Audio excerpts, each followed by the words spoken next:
so cool looking. It's sinking. Lead off speed. So cool looking.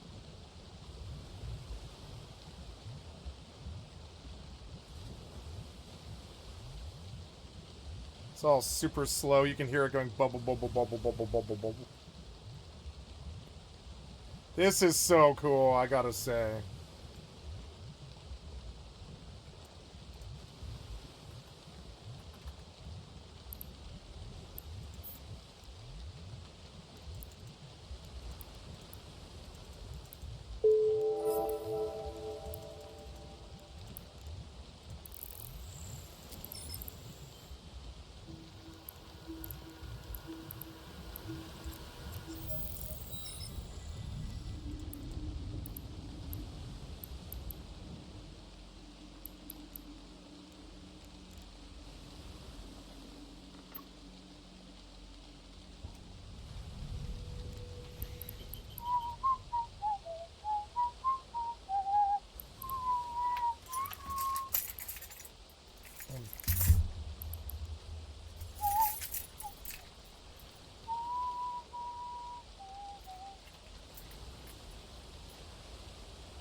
Oh, what was that sound?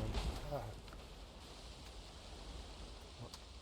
I can't pause this thing, wow.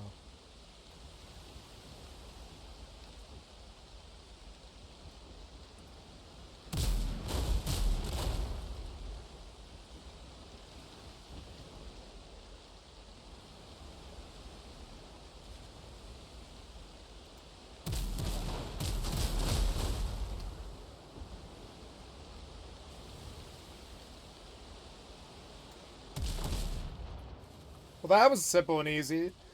That was like 10 seconds or something. Helm's yours, Cotton.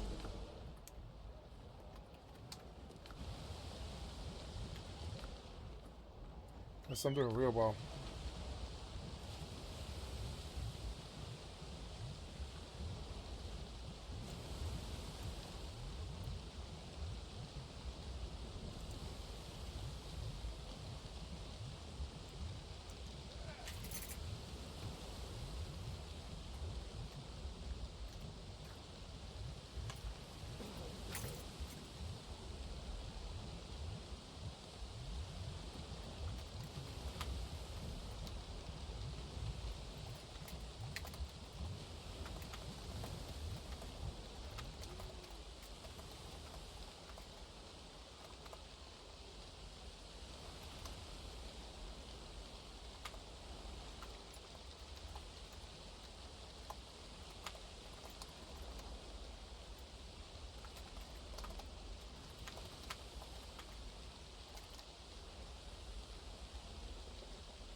The ship's under your hand, Captain. Oh, that was it, huh? Nice.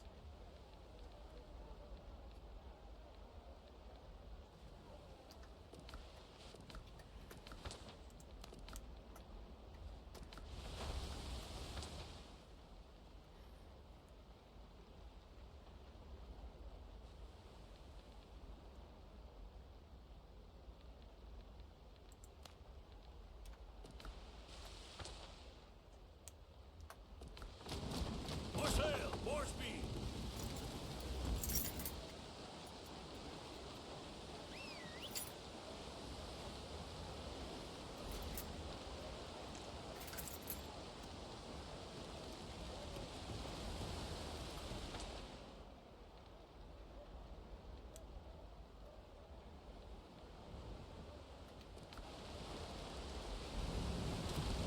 Once again, help me, Bob, I'm bullying the yardie. Way, bullying the yardie. Help me, Bob, I'm bullying the yardie. Bully down in Shinbo now. Sally is the girl that I love dearly. Way, bullying the yardie. Sally is the girl that I love nearly. Bully down in Shinbo now. Oh, help me, Bob, I'm bullying the yardie. Way, bullying the yardie. Help me, Bob, I'm bullying the yardie. Bully down in Shinbo now. For 7 long years I courted little Sally. Way, bullying the yardie. But all she did was dilly and dally. Bully down in Shinbo now.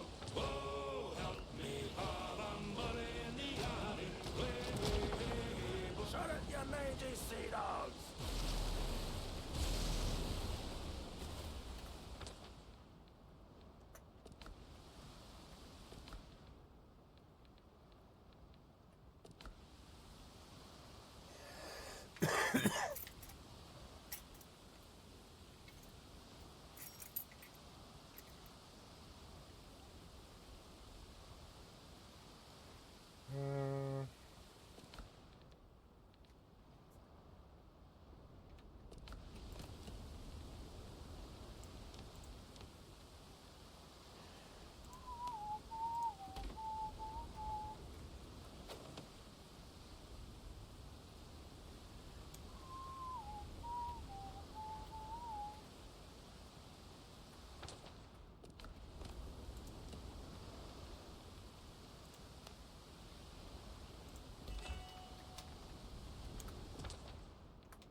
No.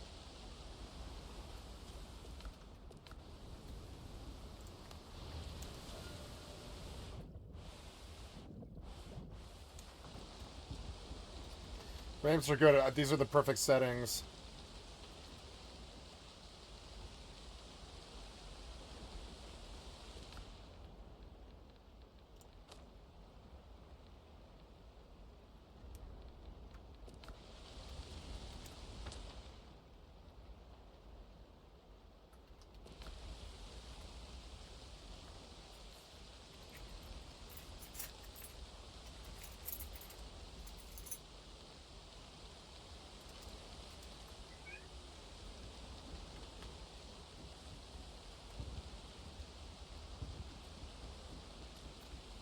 Hi, kitty.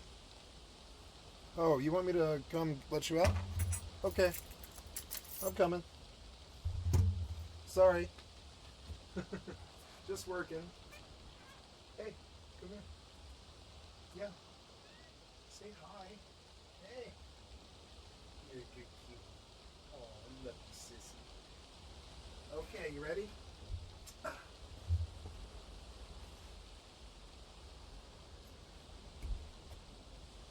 Okay, don't be going too long.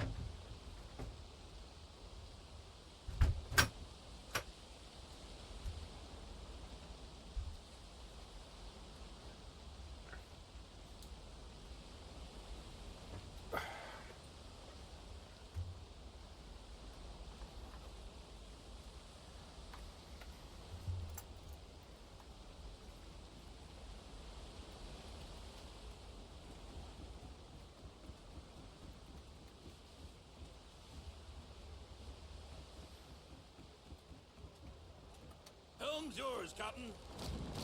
And more sail!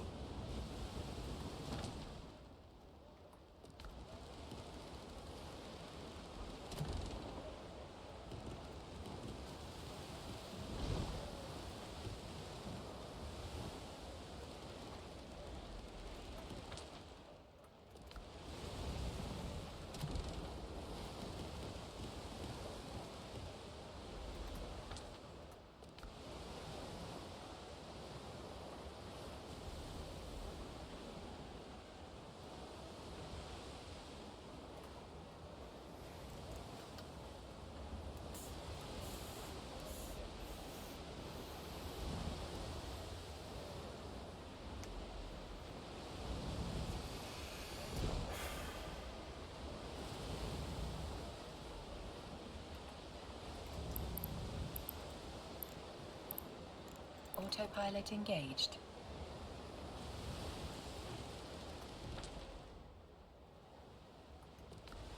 Warping to Stargate. Warp drive active.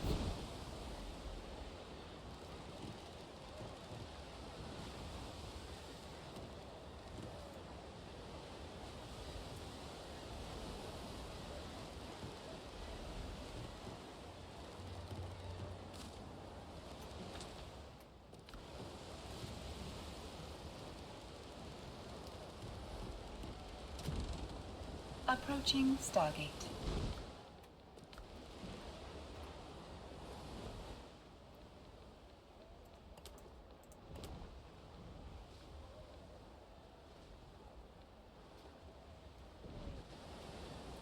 Ships under your hand, Captain. Yee-ho! Way up she rises, way up she rises, way up she rises, early in the morning. What will we do with the drunken sailor? What will we do with the drunken sailor? What will we do with the drunken sailor? Early in the morning.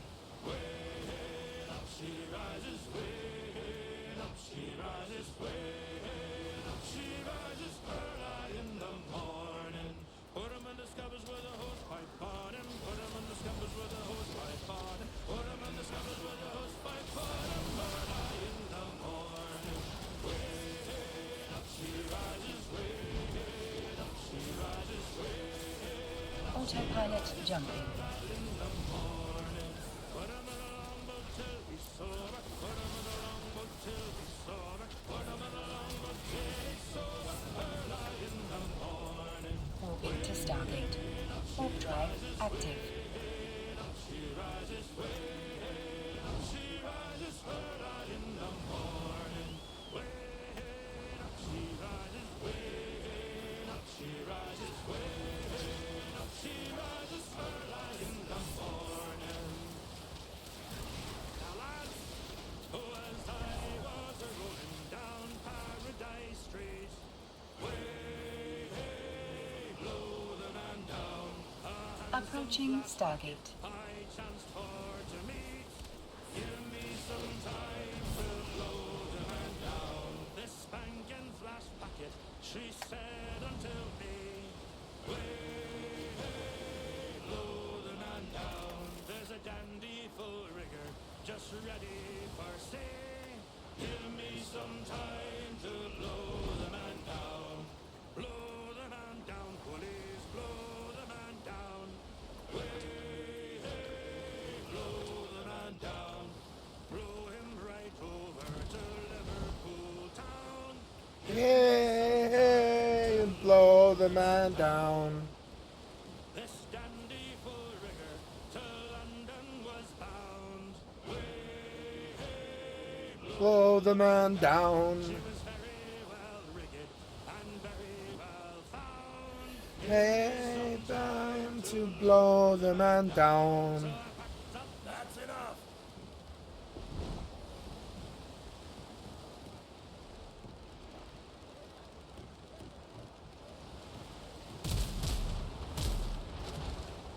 Autopilot jumping.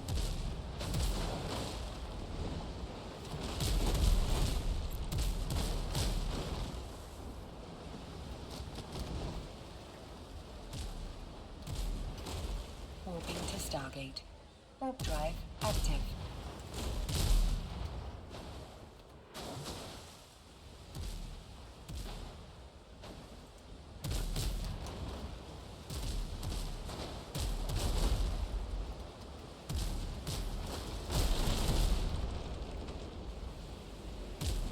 Approaching Stargate. Ships under your hand, Captain.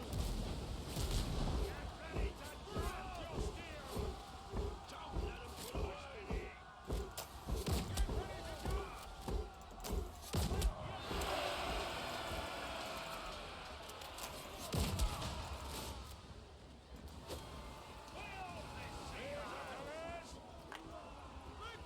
Rah! Helm's yours, Captain.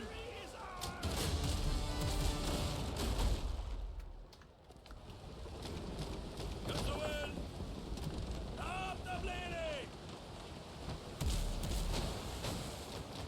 Ease the sails.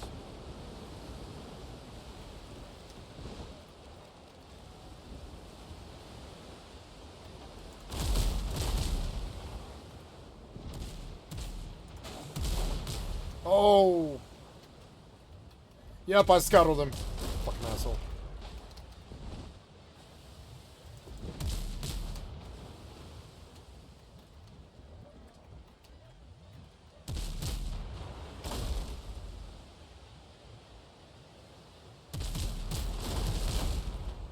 Ooh.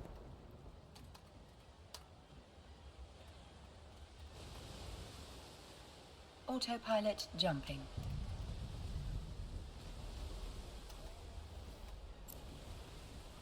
It really does kind of feel like a fucking actual pirate battle. I'm the captain. I'm just watching. I've got to watch angles. I don't want to move. Warp drive active. Oh, you fucking asshole.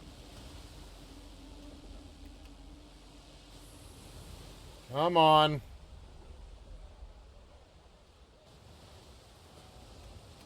Oh, I can hit him like this. Nope. Come on.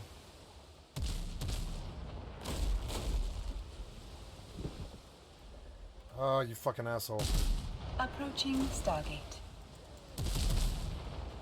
Got him.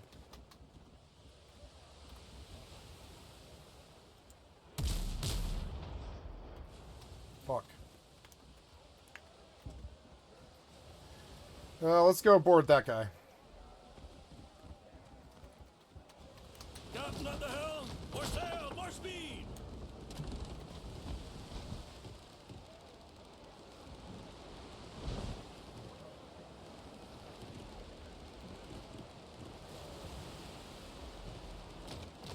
Lead off speed.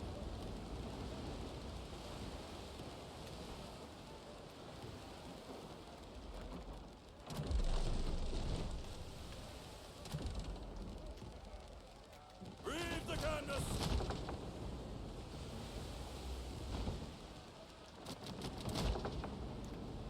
Damn it.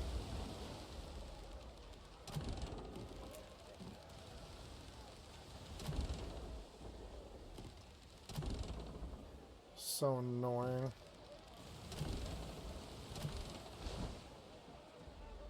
Ease the sails.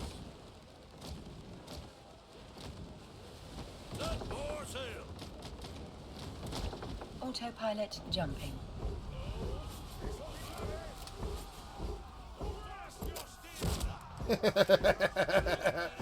Fuck you. Warping to station. Warp drive active.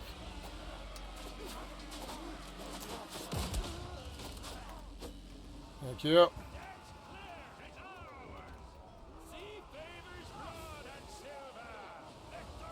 Ships under your hand, Captain.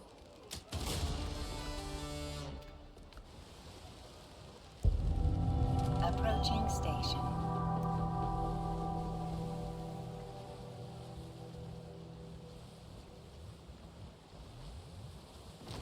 More sail, more speed.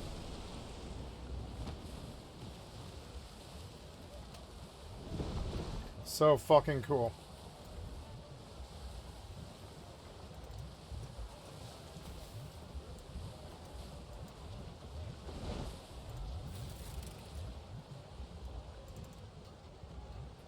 I like delving. Helm's yours, Captain. Reef the canvas.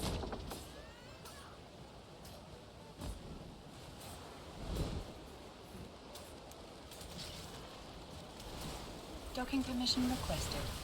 Docking permission requested.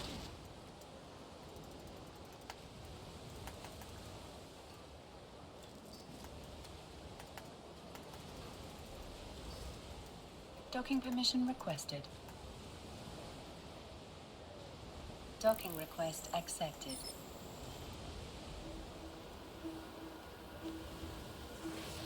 Autopilot disabled. Waypoint reached.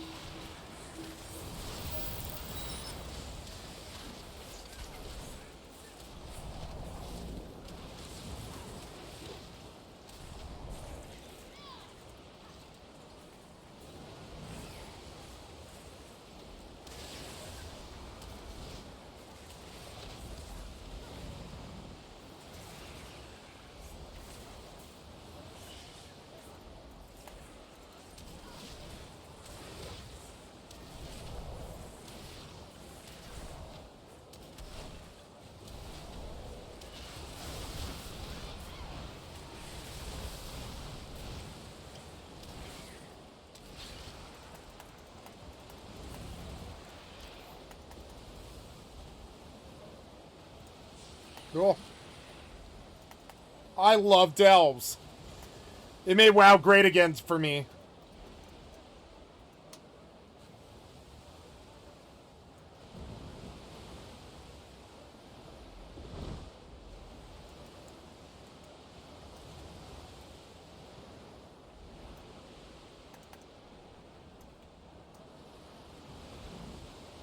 Wow.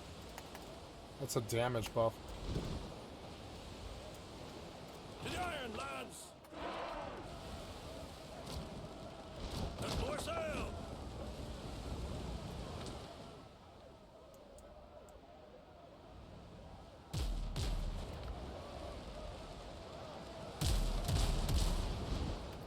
No, I'm going to run. I want to go...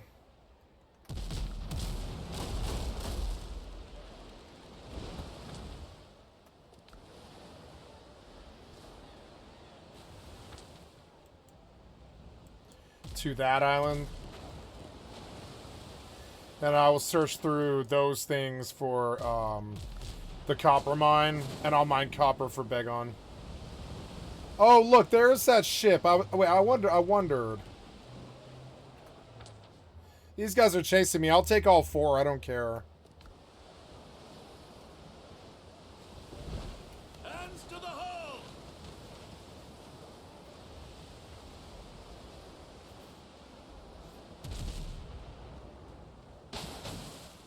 You missed.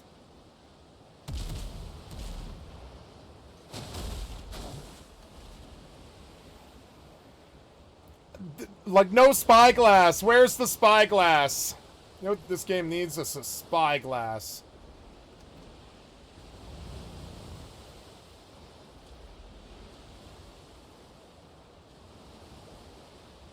I love this fucking game. The Happy Kraken. I'll take it. Ship's under your hand, Captain.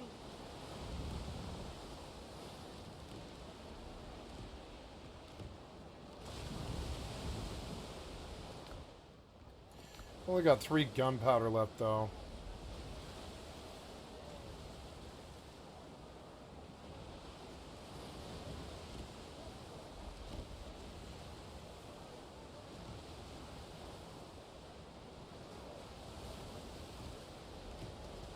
Lead off speed!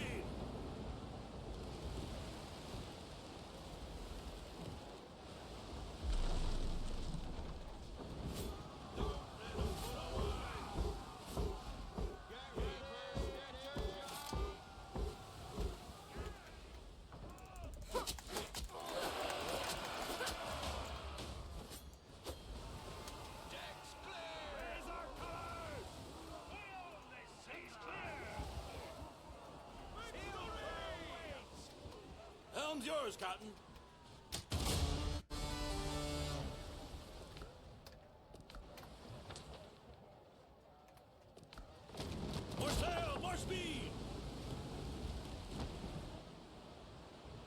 I love this game.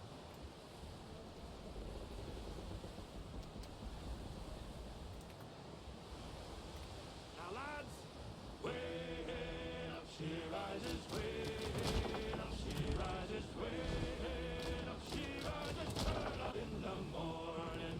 What will we do with the drunken sailor? What will we do with the drunken sailor? What will we do with the drunken sailor? Early in the morning. Way up she rises, way up she rises, way up she rises, early in the morning.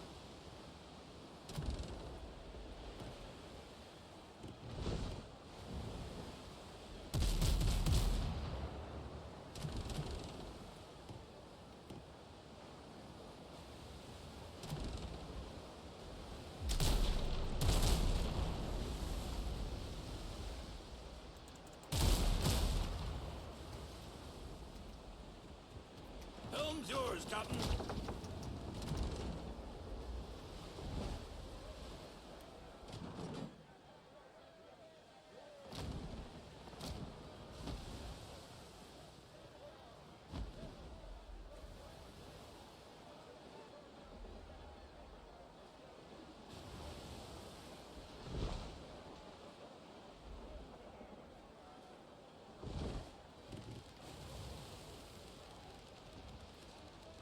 Read the canvas.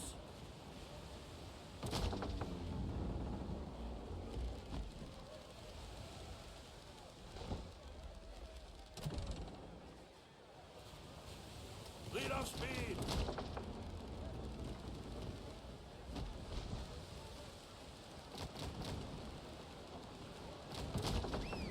Ease the sails.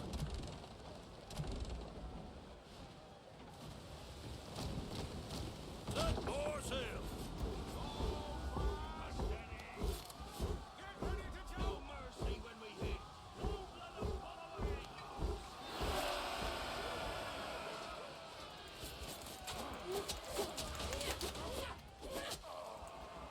Lad and sailors are colored. Deck's clear. It's ours. Deck's clear. Ship's under your hand, Captain.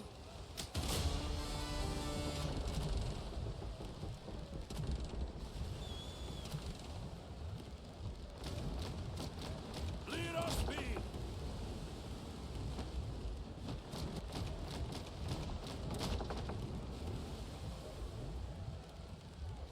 That's odd. There's like some symbol stuck here now. I don't know. Helm's yours, Captain.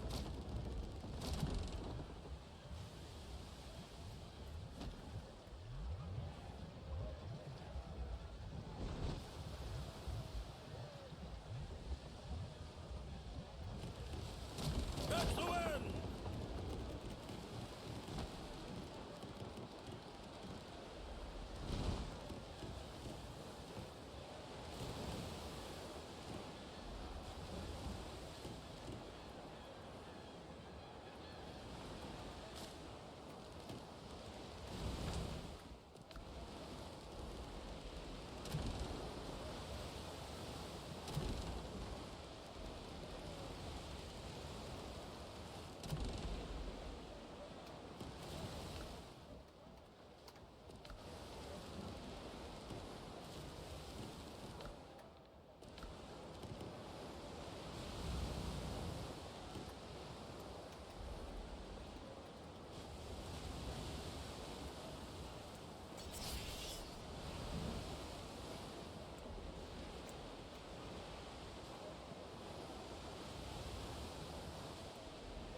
I can get some shots at her.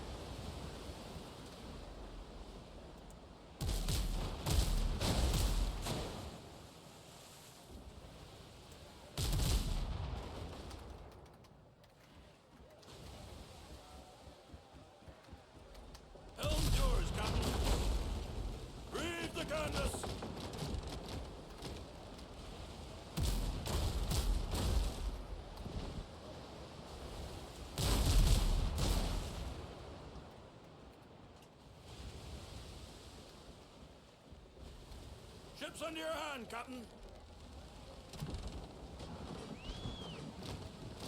Got more sail.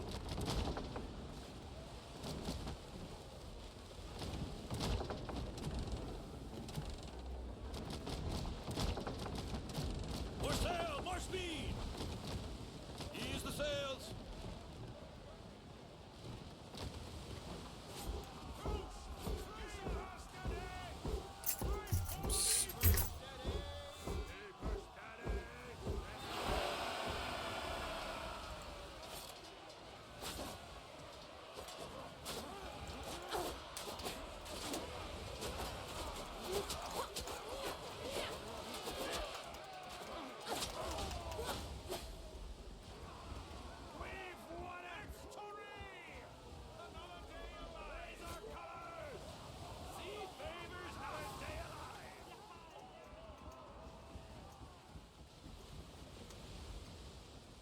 Captain at the helm! More sail, more speed!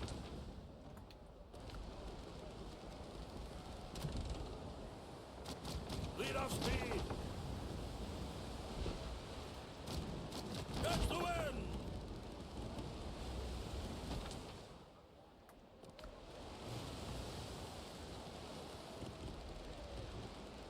Reef the canvas!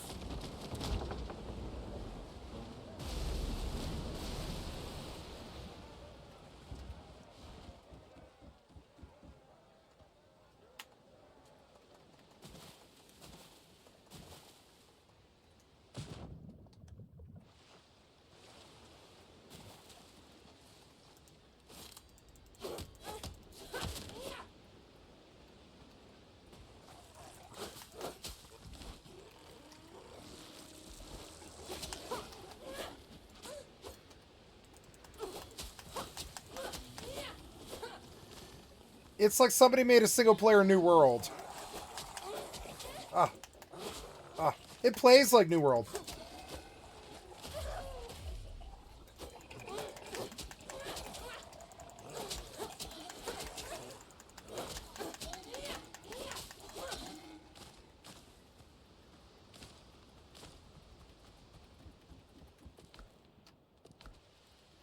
Oh no! I'm out of room. You know what I'll do?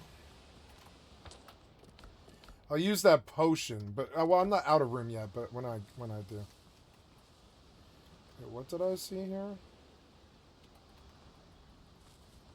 Oh, shipwreck, stone or better axe.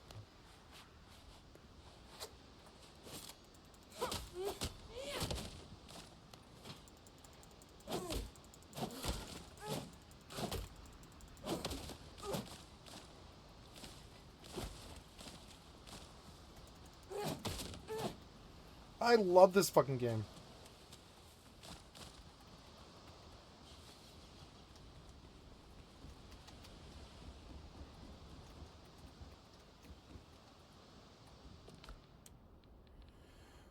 I don't have lamps on. Oh, yes, I do.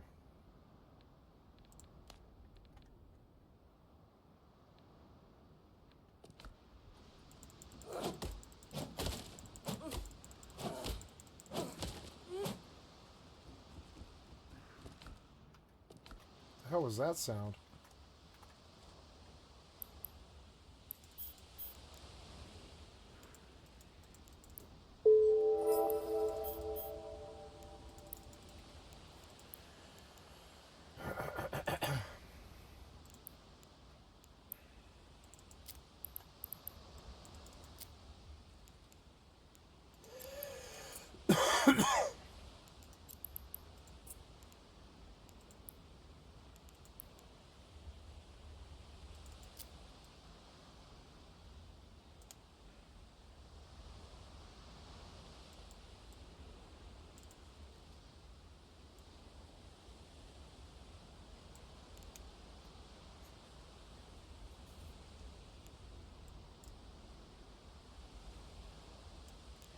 Oh no, that won't work.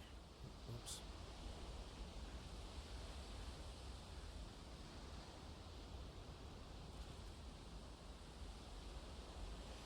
If I really wanted to be secure, I would do that.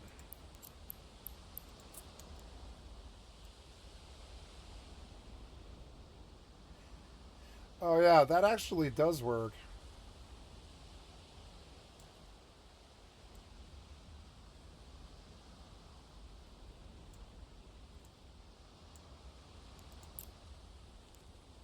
Luck. Okay, so, undock.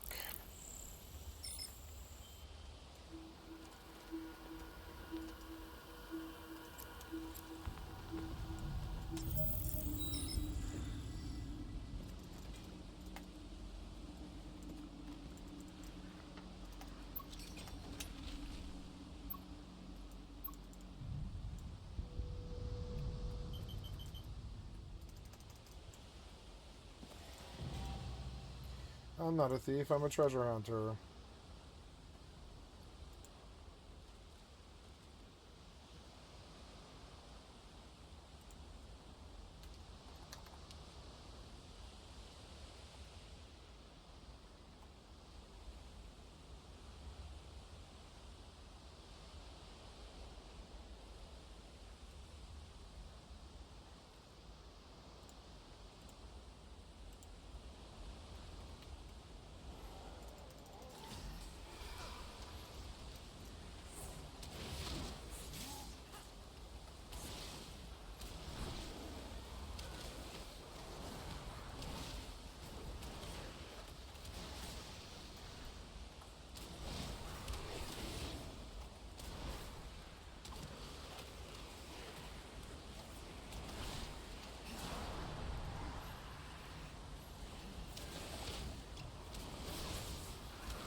Oh, cool. Yeah, I like that.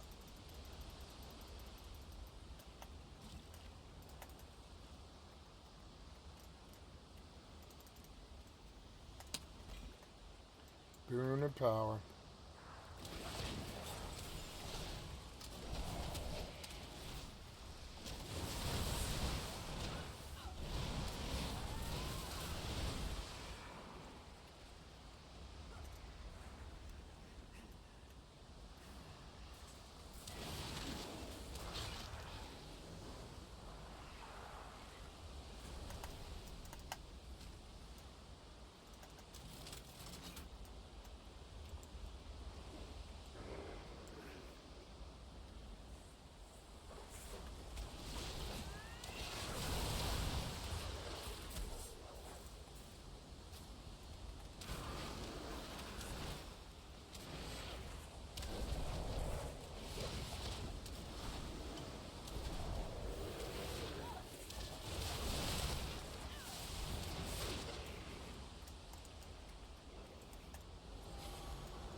That was fun. I like being a tank and a DPS, actually. It's a good role. I don't want to die, but I like it.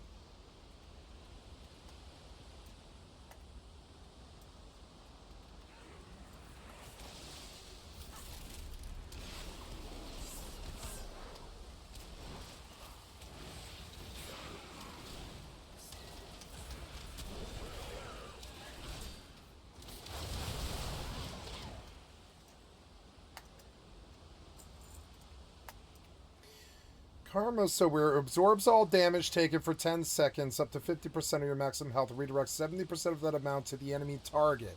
So yeah, it is actually really good.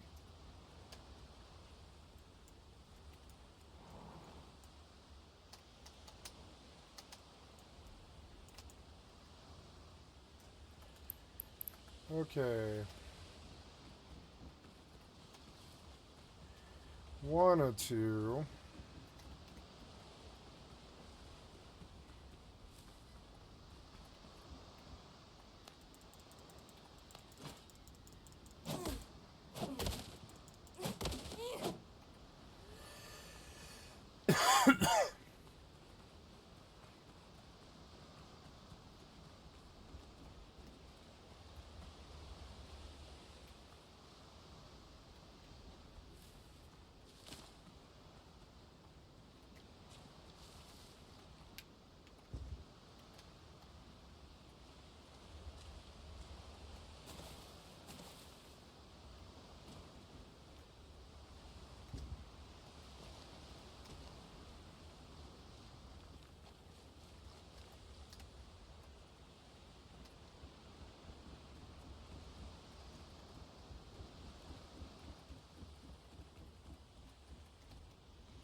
Oh no, no, don't, no, no, I can't move.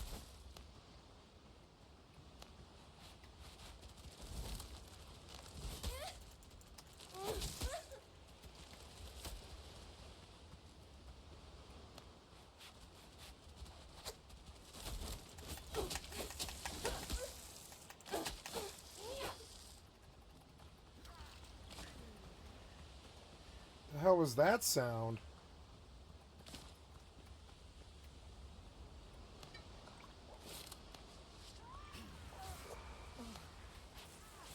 Oh, I'm aggroed.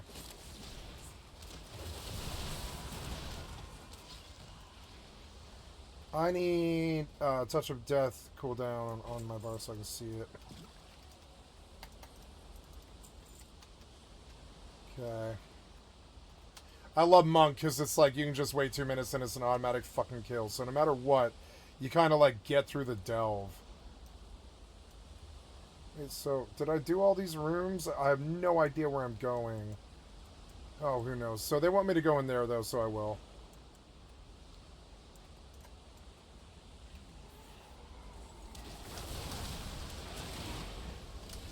I love this game now. I will replace FFXI with WoW, as I did the first time, you know? I will leave FFXI for WoW.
Autopilot engaged.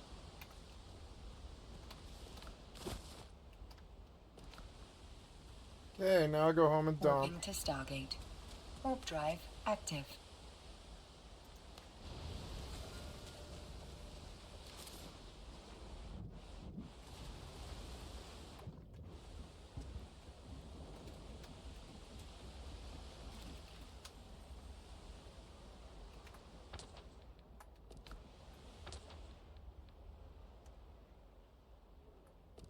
Approaching Ships under your hand, Stargate. Captain. Set more sail.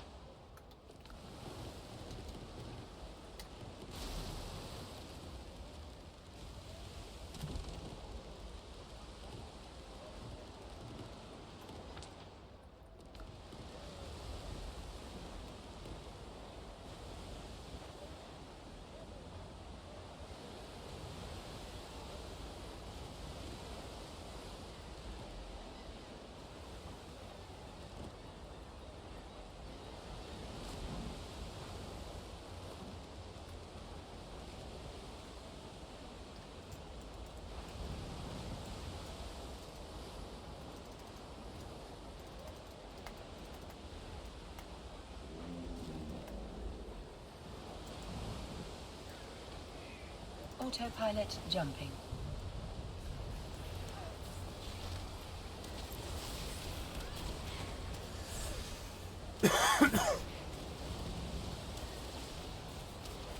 Warping to Stargate. Warp drive active.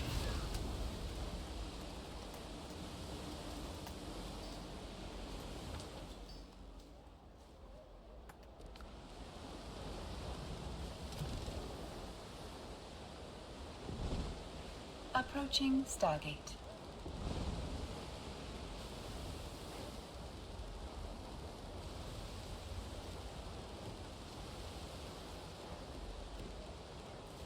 How is this single player game with like 4-player multiplayer better than fucking Skull and Bones? I don't really understand. Skull and Bones is so far off from what needs to be Skull and Bones.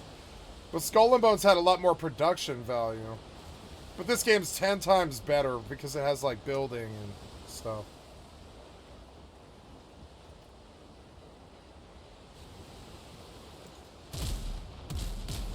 Fucking missed.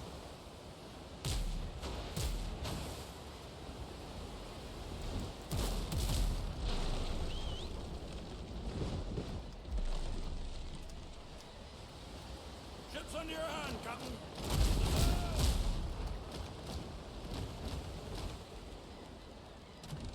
Get the wind.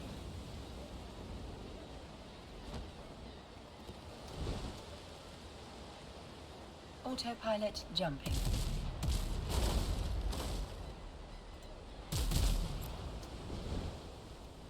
I hit him. Helm's yours, Captain. Warping to Stargate. Set more sail. Warp drive Oh good, I active. got that barrel.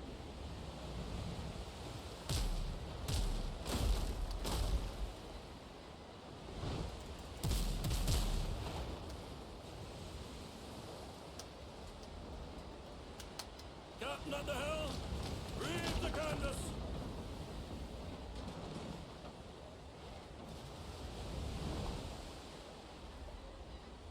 Approaching Stargate.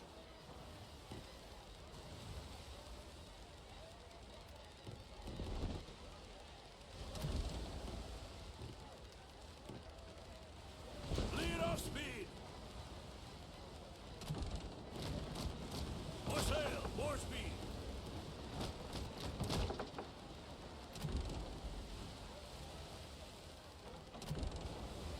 Ease the sails.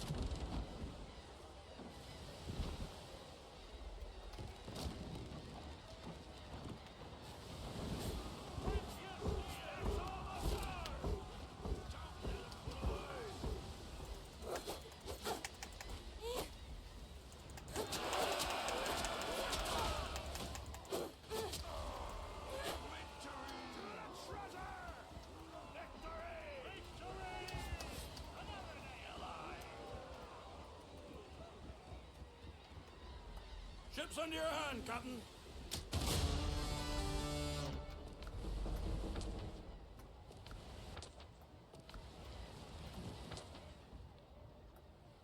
Autopilot jumping. More sail, more speed! I want to do this island because I need to know if, where the copper mine is.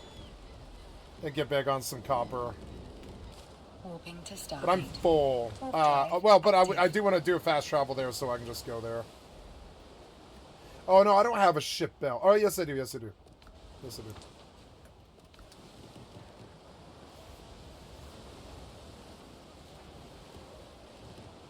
Approaching Stargate.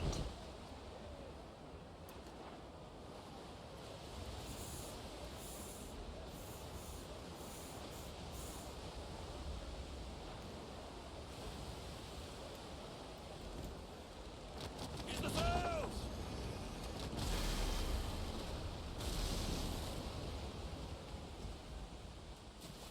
Cool. I love this fucking game.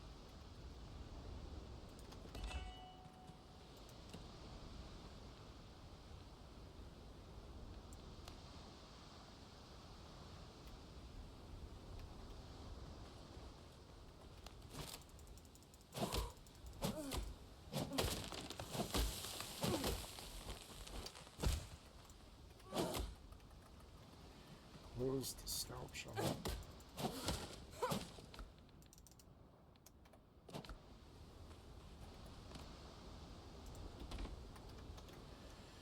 Alright, so now I'll go back to the base.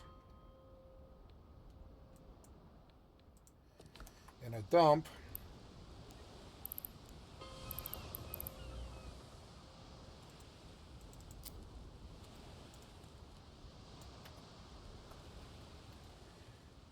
Autopilot jumping.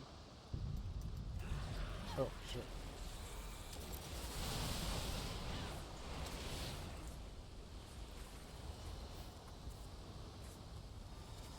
Warping to Stargate. Warp drive active.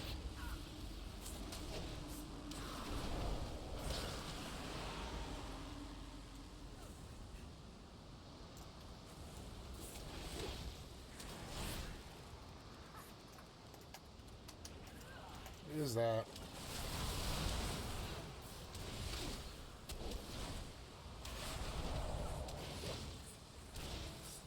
Approaching Stargate.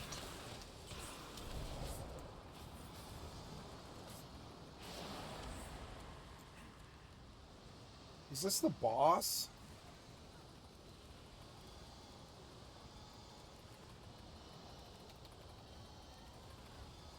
I can just heal the tank and he just continues to hurt the boss, which is fucking awesome.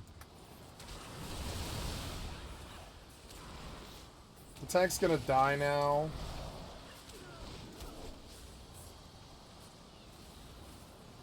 I wonder if I can bandage the tank.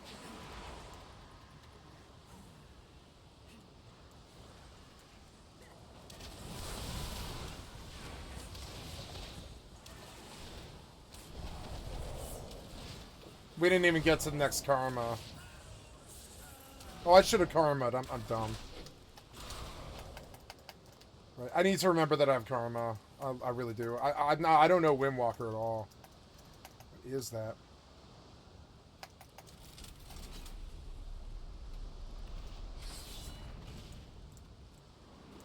Yay. Autopilot jumping. Alright. So, what do we do now? I guess we don't go that way. Warping to station. Warp drive active.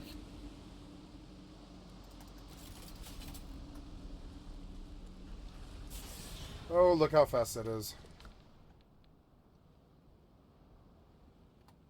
Approaching station.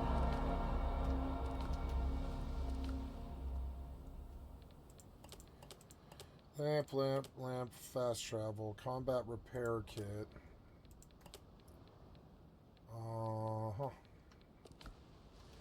Okay, let's, make a couple more fast travel bells. 3. Yep. Oh, is it copper? Yeah, that's okay, though. Fast travel bells. A couple bandages. Refill the lamp.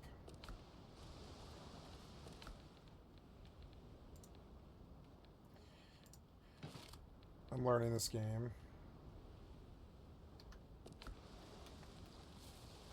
Going to have to cook something.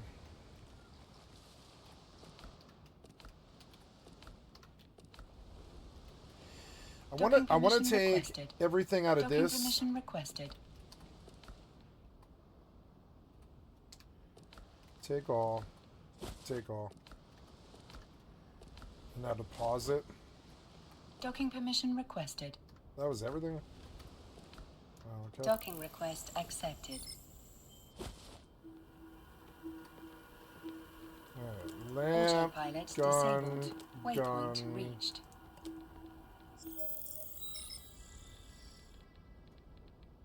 Potion. Shrub seeds. Oops.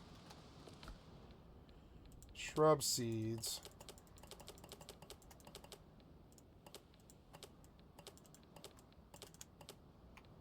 Hard grog.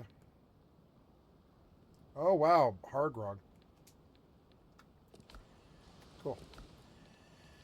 Yep, seems good. Let's go see about finding a copper mine on that place I landed at. Oops.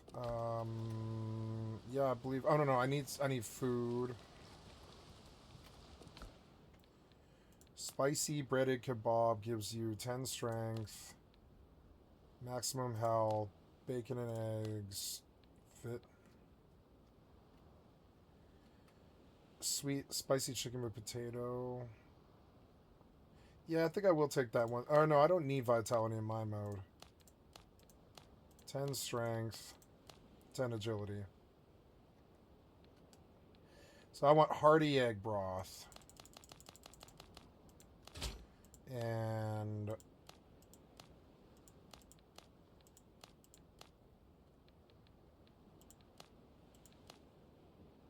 coconut soup. Oh no, I don't have enough. What am I missing? It's the meat? Oh, I'm out of meat. Okay. Well, I think this is good for now. No, boiled crab is like what I would normally have, actually. Yep. Oops.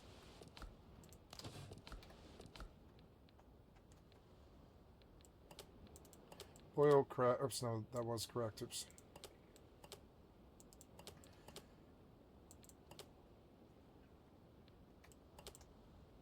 So I want these here.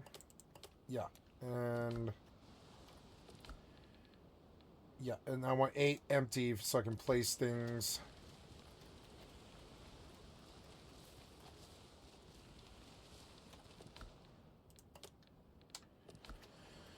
Okay, so now I'm gonna go back out.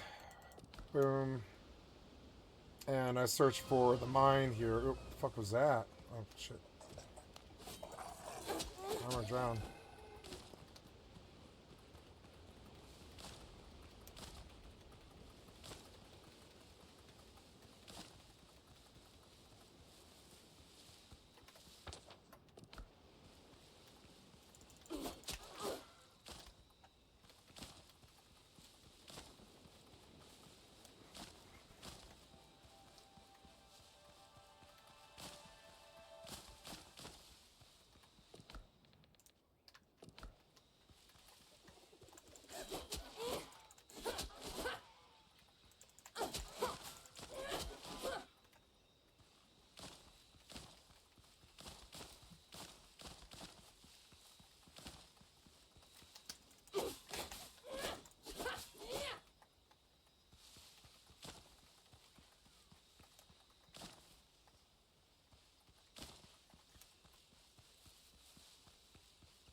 Yeah, but is there a chest? There's mobs. Oh god. Another door. Oh.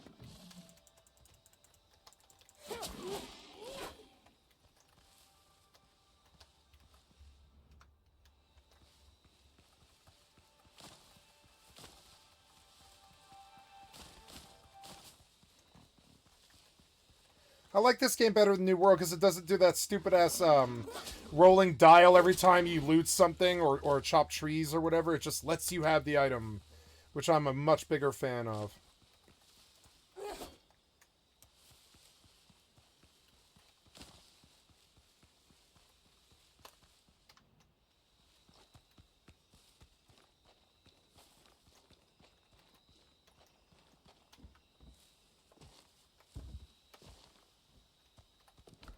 No, the chests are empty, huh?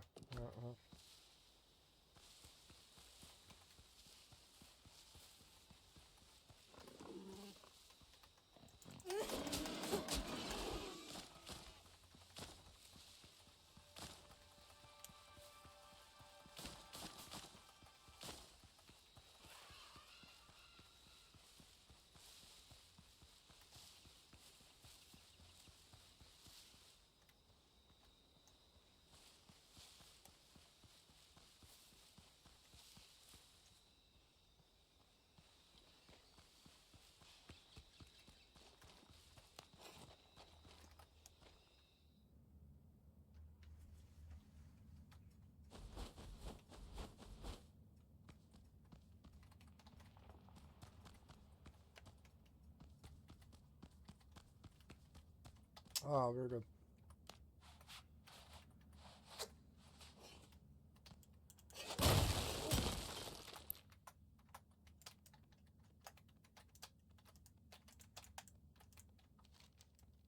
Guess we go this way. This one was shorter. It was weird. This one's a higher tier, but it was shorter. Way, way shorter than the last one. I love this one. The other one wasn't fun at all.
I love Monk. It's so much better than Priest.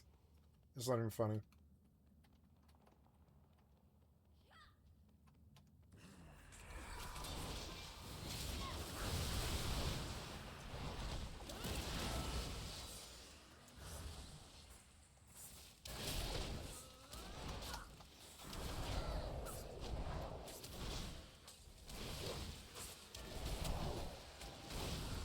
Oh, fuck was that? Evaded.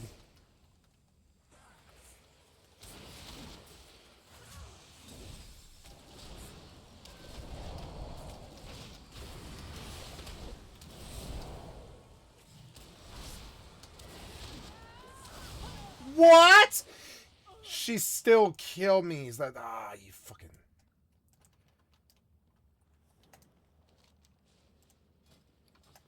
annoying. Where was this now? I don't know. I think it was though. Is it that way? I didn't loot. Oh, yeah. Maybe I should get that, huh? Is it the boss? Yeah, oh, that's the boss. Okay, I didn't know.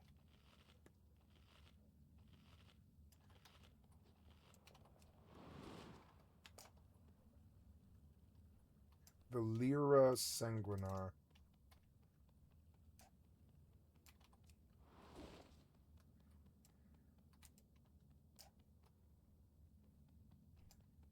Oh, yeah, maybe I missed stuff. I missed stuff, did I? Oops. Chunk of companion experience, that's good. Boon of fortitude. Oh, good, I have better damage reduction now for this run. Which will help a bit with the boss.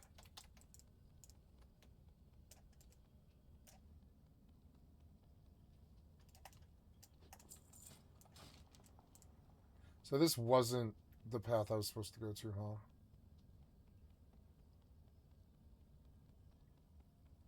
Oh, wait. Maybe it was. Maybe I just went the wrong way.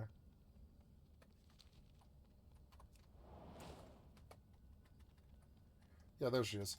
So I love this one. This delve was so good. It was actually so entertaining. I'm at the end of it.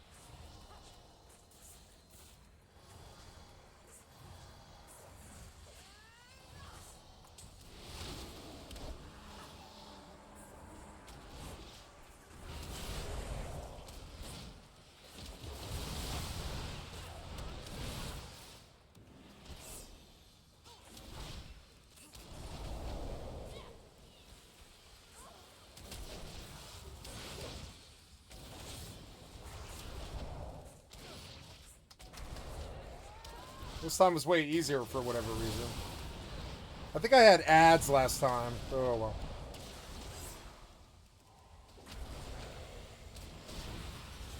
Oh, no. Whoa. Yeah, kill the tank. That's fine by me. I wouldn't have enough energy to heal. She didn't like that.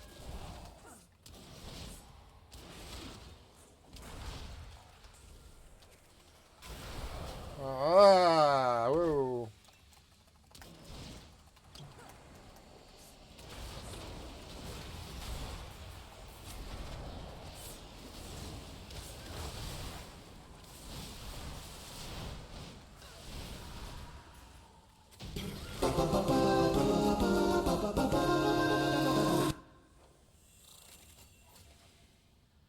Buddy system. Raise a companion to level 10.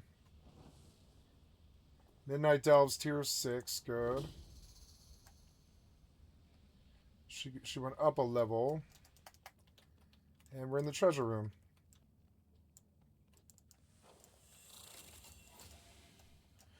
Great Vault slot unlocked. Complete Fort Delves or world activities. That's good.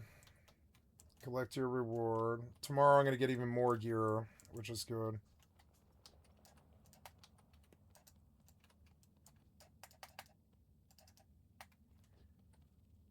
Oh no, was there a quest I missed? Oh, well now I have it. Now I have it. I like this one. Can I just do it again? I probably can. I just get her up more.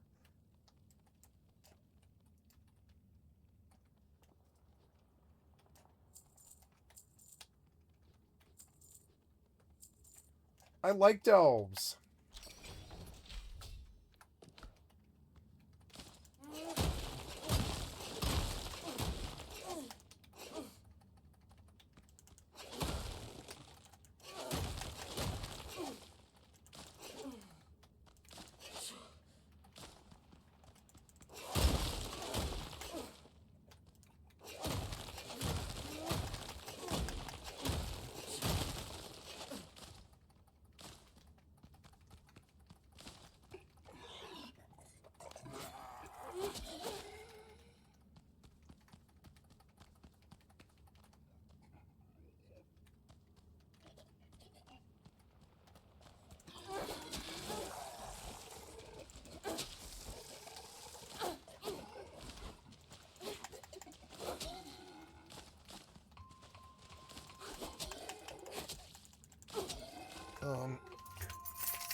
Hold on just a sec. Hello? No, it's 6:05. I was just gonna wait and ask you around 7. Yeah, I'd love to eat dinner, sure.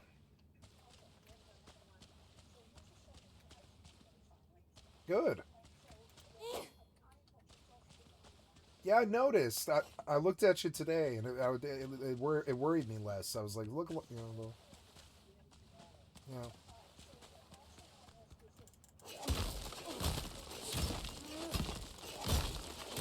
Oh, oh my God, that sounds amazing. Yeah, sounds good.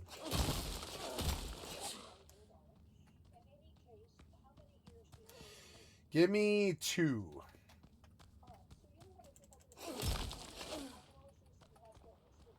How how about we'll cut the I'll cut the 5th one in half. All right. Okay. Okay. So 7 or okay, I'll be there. All right. All right. See you then. Bye. 7 o'clock.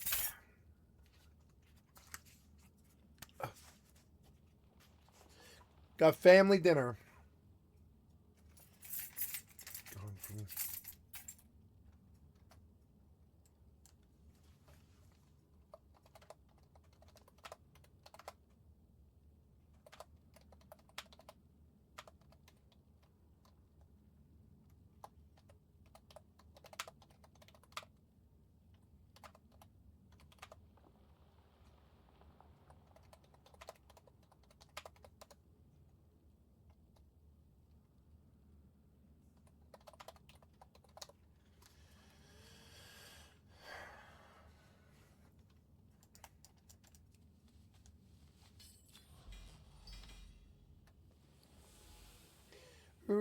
It is an upgrade. It's an upgrade. Yay.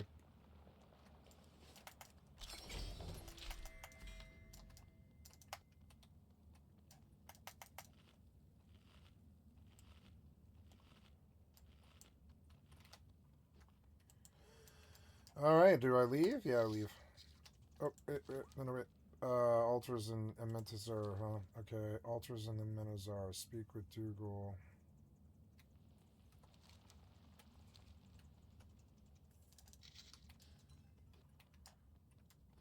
Is this everything? Yeah, I believe it is. I love delves. Oops.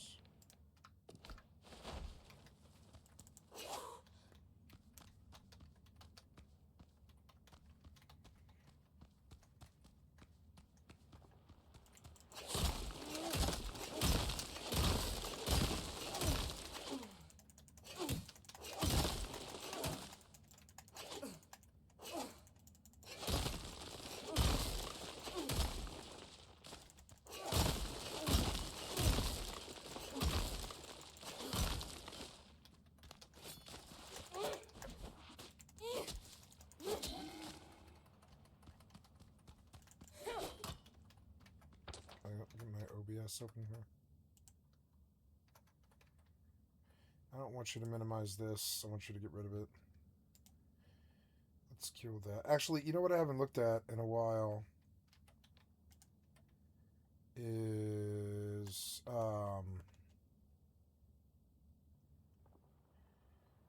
their free games. Alien Isolation was $10. I wish I still had my free copy. Where is your free games? Free games. I wish I bought Wimrose on Epic. I probably will. I'll probably buy Wimrose on the 1st on Epic. Doomblade.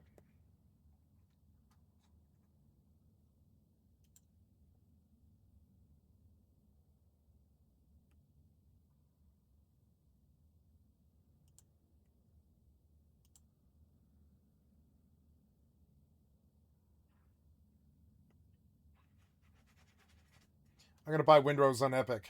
Although, well, let me think about that. Oh, I don't know. Maybe not. Idle RPG odd sparks. I don't like these games anymore. They don't seem like they're good. Copper deposit. Oops.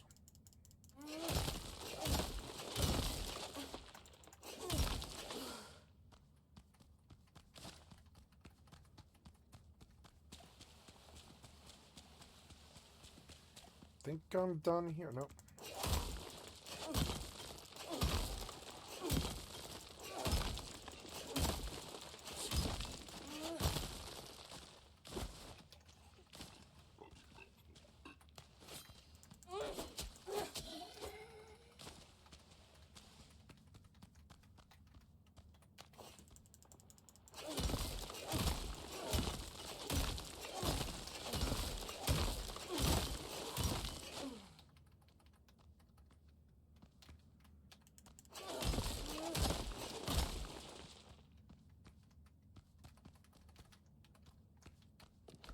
How am I full? Oh, I don't know. I guess I could throw grass away.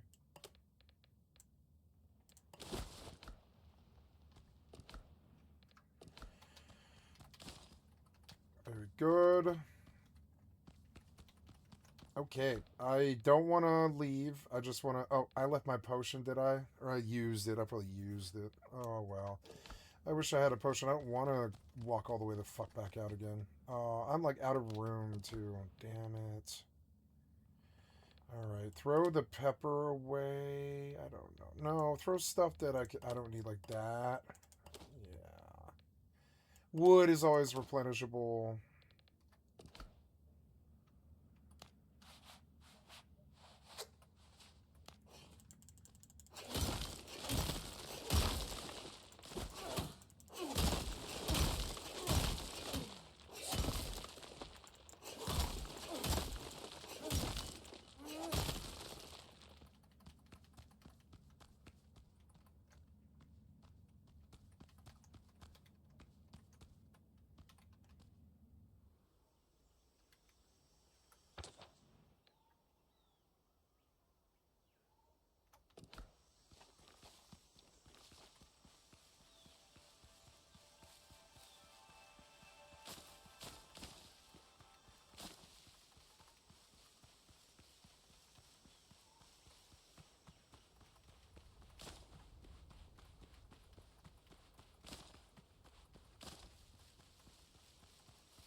Helm's yours, Cotton.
I guess I will just go back in. Oh no, I'll go. Yeah, I will just run this tier 7. Yeah, because I have a quest for this, and that's fine. I missed the quest the first time, which is annoying.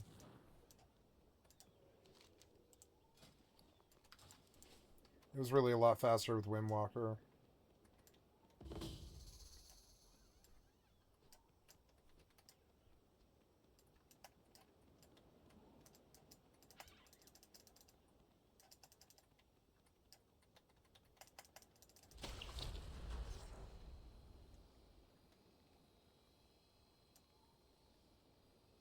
Wait, I think I walked past another quest again. Oh, damn it. Where am I now?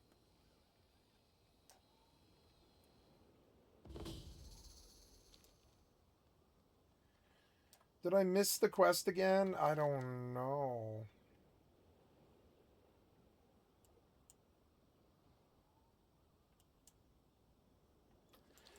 Oh, well.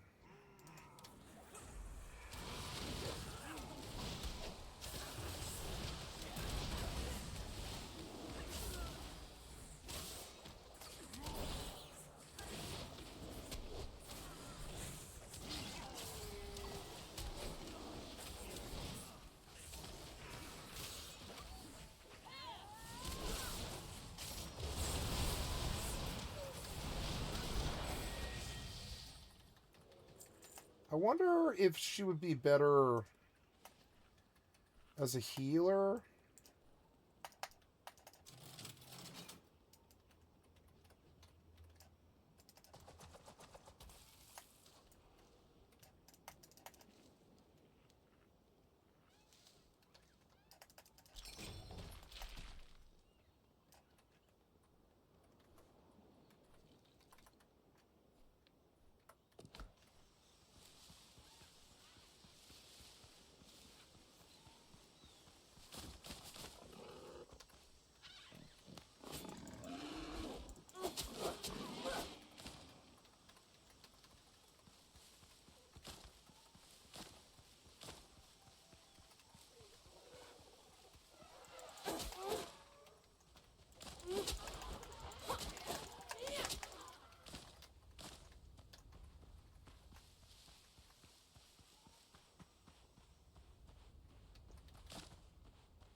You don't cost my will.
Hey, I found the mine. Let's go.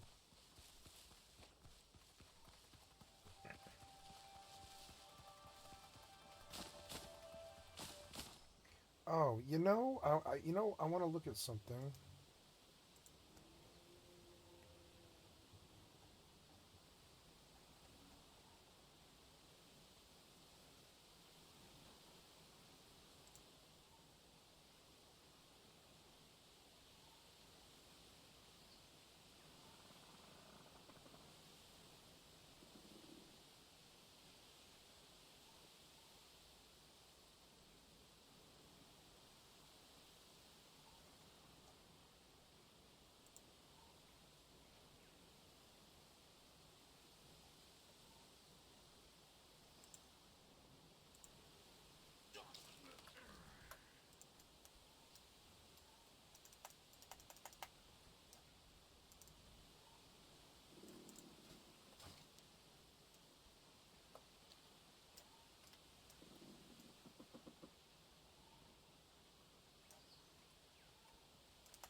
Let's try her as a healer. Because my gear is probably good enough to tank this stuff now.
What? What killed me? What in the fuck was that? Okay. Where were we? Oh god, I don't know. Should I go that way? Nope, it's not that way. The hell?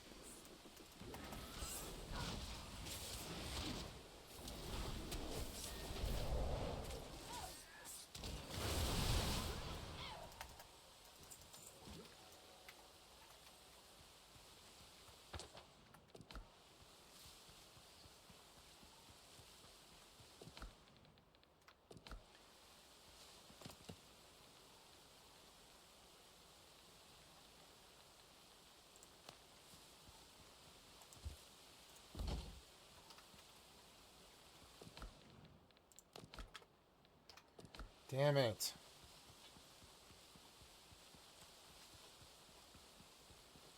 Now, you say that this is a mine?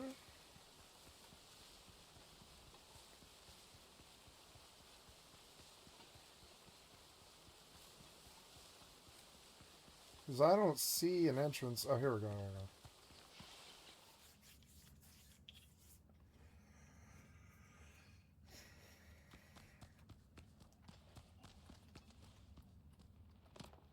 Alright, well, let's hope we can get this all done before the light's totally gone. And I'm full, too.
Oh, I'm full now, maybe.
go full.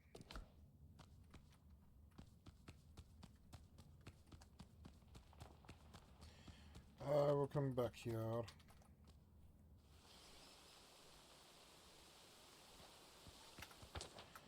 What I will do is I will put a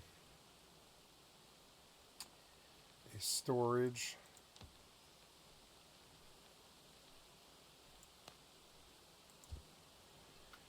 I don't have room for wooden plant fiber. Okay, well, let's leave then, and I will just come back.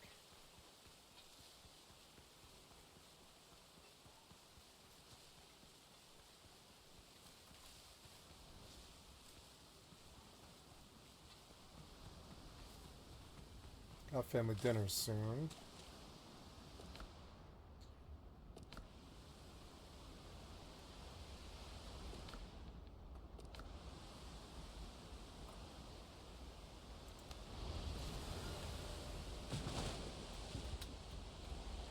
Captain at the helm!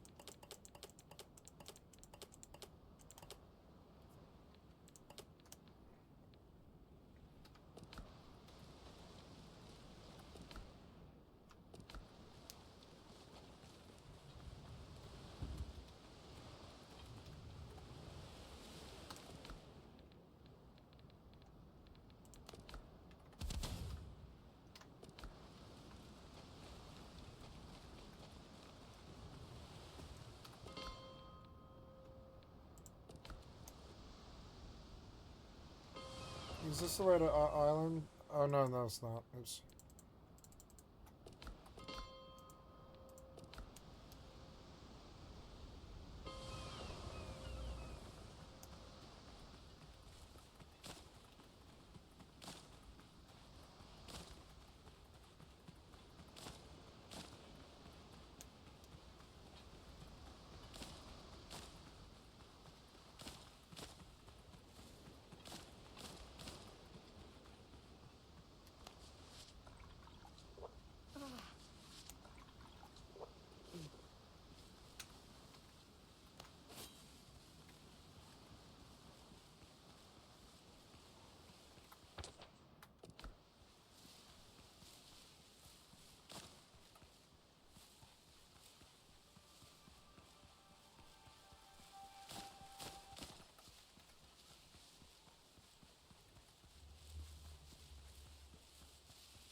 Oh, good. The stuff's still here.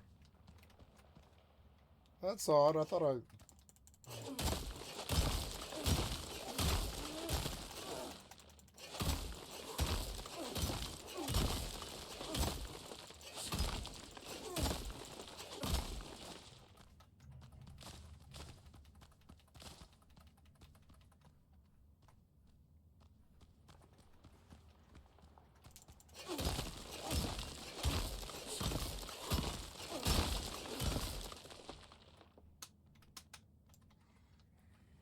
I'm not gonna make it through the stealth. That's so annoying. Oh, I don't know. Maybe this is the end? Because there doesn't seem to be any other objectives. I don't know. Oh no, we have to free hostages is what we have to do. Okay.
Oh, what? He one-shot me again!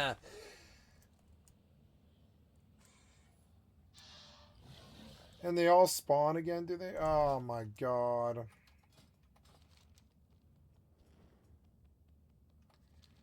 I don't know if I'm gonna make it through this delve. I wonder if it saves your progress. Let's ask the AI. In World of Warcraft, if you log out in a delve, what happens? Do you lose your progress?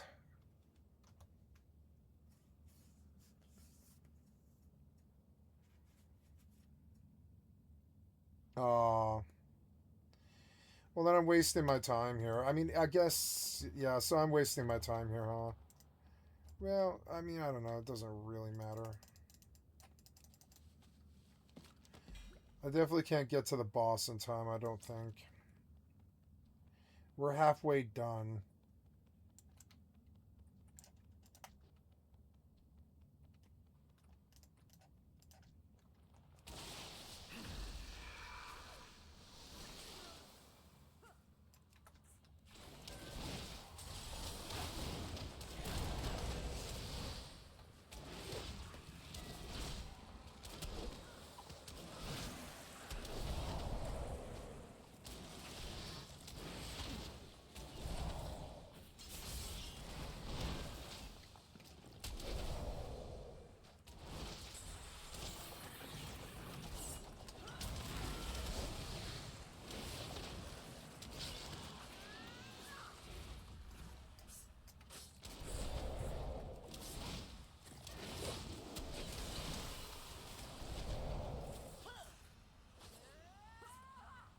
Is it the green stuff? Does it just kill you if you get too many debuffs?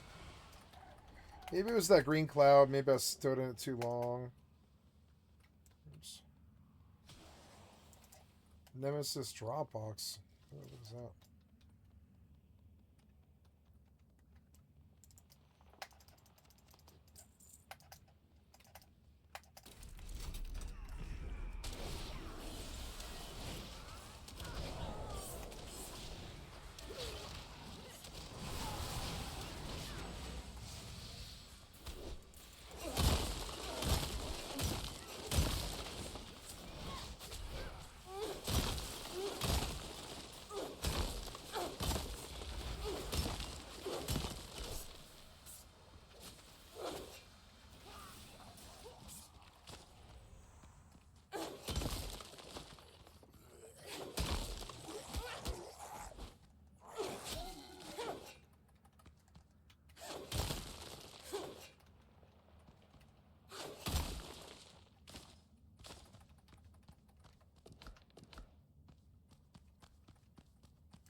I'm out of time and I lost the stealth. Oh well.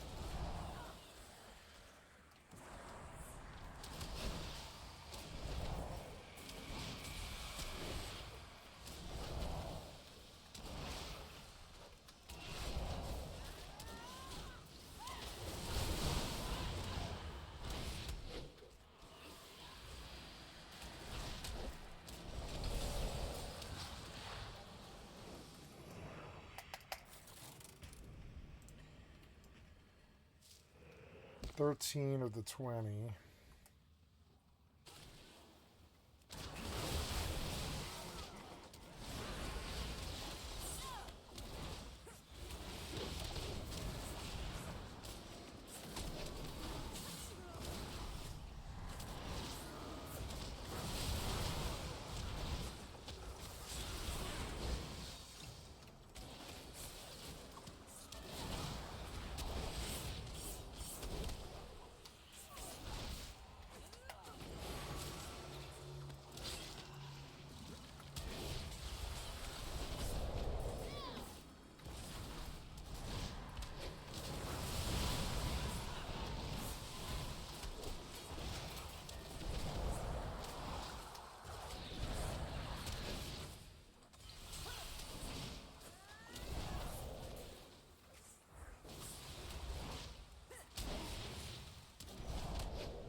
$17 or $20. Maybe I can spend like 3 more minutes.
to finish the delve.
Oh no!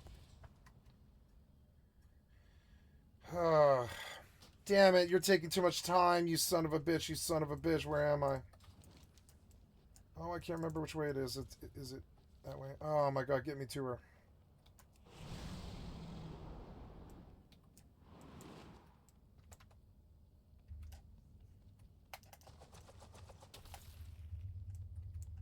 Fucking annoying.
I'm out of time.